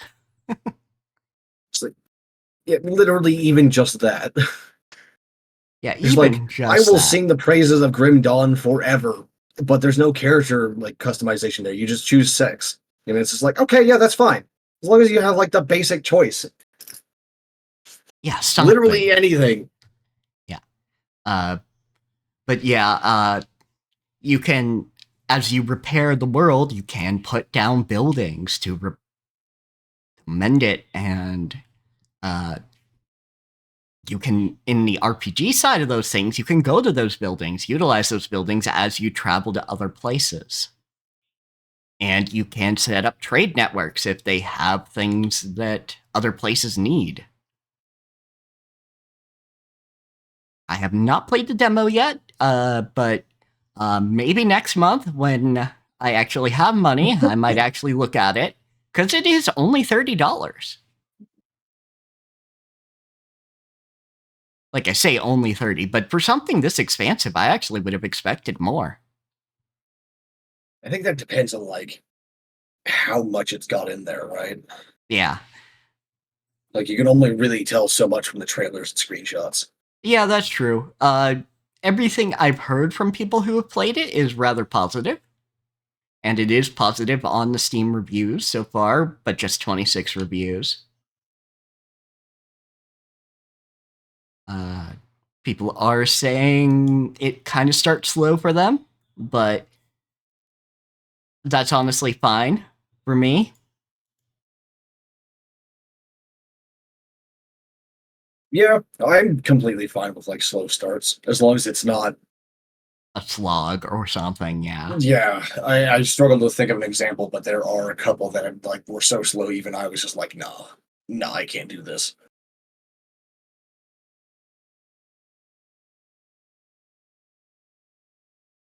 I don't know. I'm the kind of motherfucker that like plays through every single dungeon and kills every single boss in Elden Ring every time I start a new character. So like, Yeah. if that's not patience personified, I don't know what is. Yeah, really. But yeah, so you can actually build up the villages and utilize them for going further. And it has this real interesting pop-up aesthetic where untraveled spaces of the map, and you'll see it in some of the video or gifs, is uh, untraveled spaces are flat on the surface, kind of in a grid, but as you travel to those spaces, they pop up and show you the actual terrain. So a forest might be, just a bunch of trees in a flat panel, but when you go there, then the trees pop up and there's, you know, it's a full RPG environment. Now, it just has this really nice aesthetic, and as somebody who did enjoy the Dark Cloud games, especially the first one, Yeah, I liked them as well. yeah. I don't remember a lot about them other than my weapon breaking all the fucking time, but Yeah. Yeah, and I think the title of Restorer is a good one for a hero in this. stop. Lay down. I will turn the fucking electric clipper on at you. Absolutely just like made him leap 6 inches in the air. All right, well, I think that's all I've got. Uh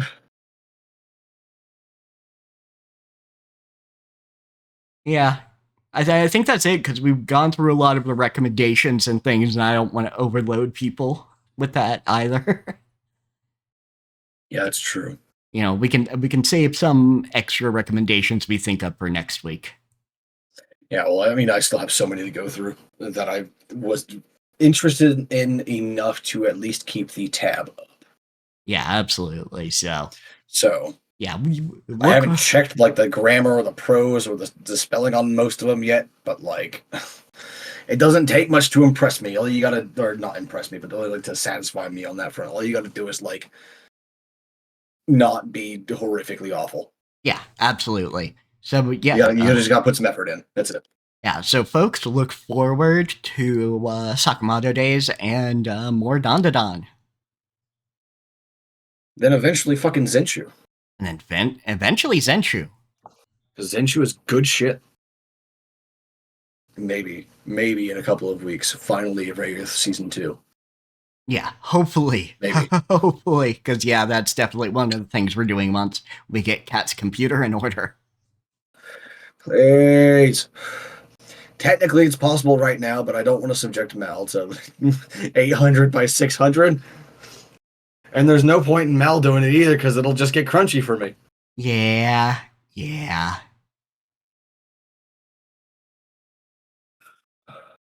So we will catch you folks next week at the very least. Yeah, next week, next Wednesday. Next Wednesday. I wonder if my joke for next stream will be third verse, same as the second.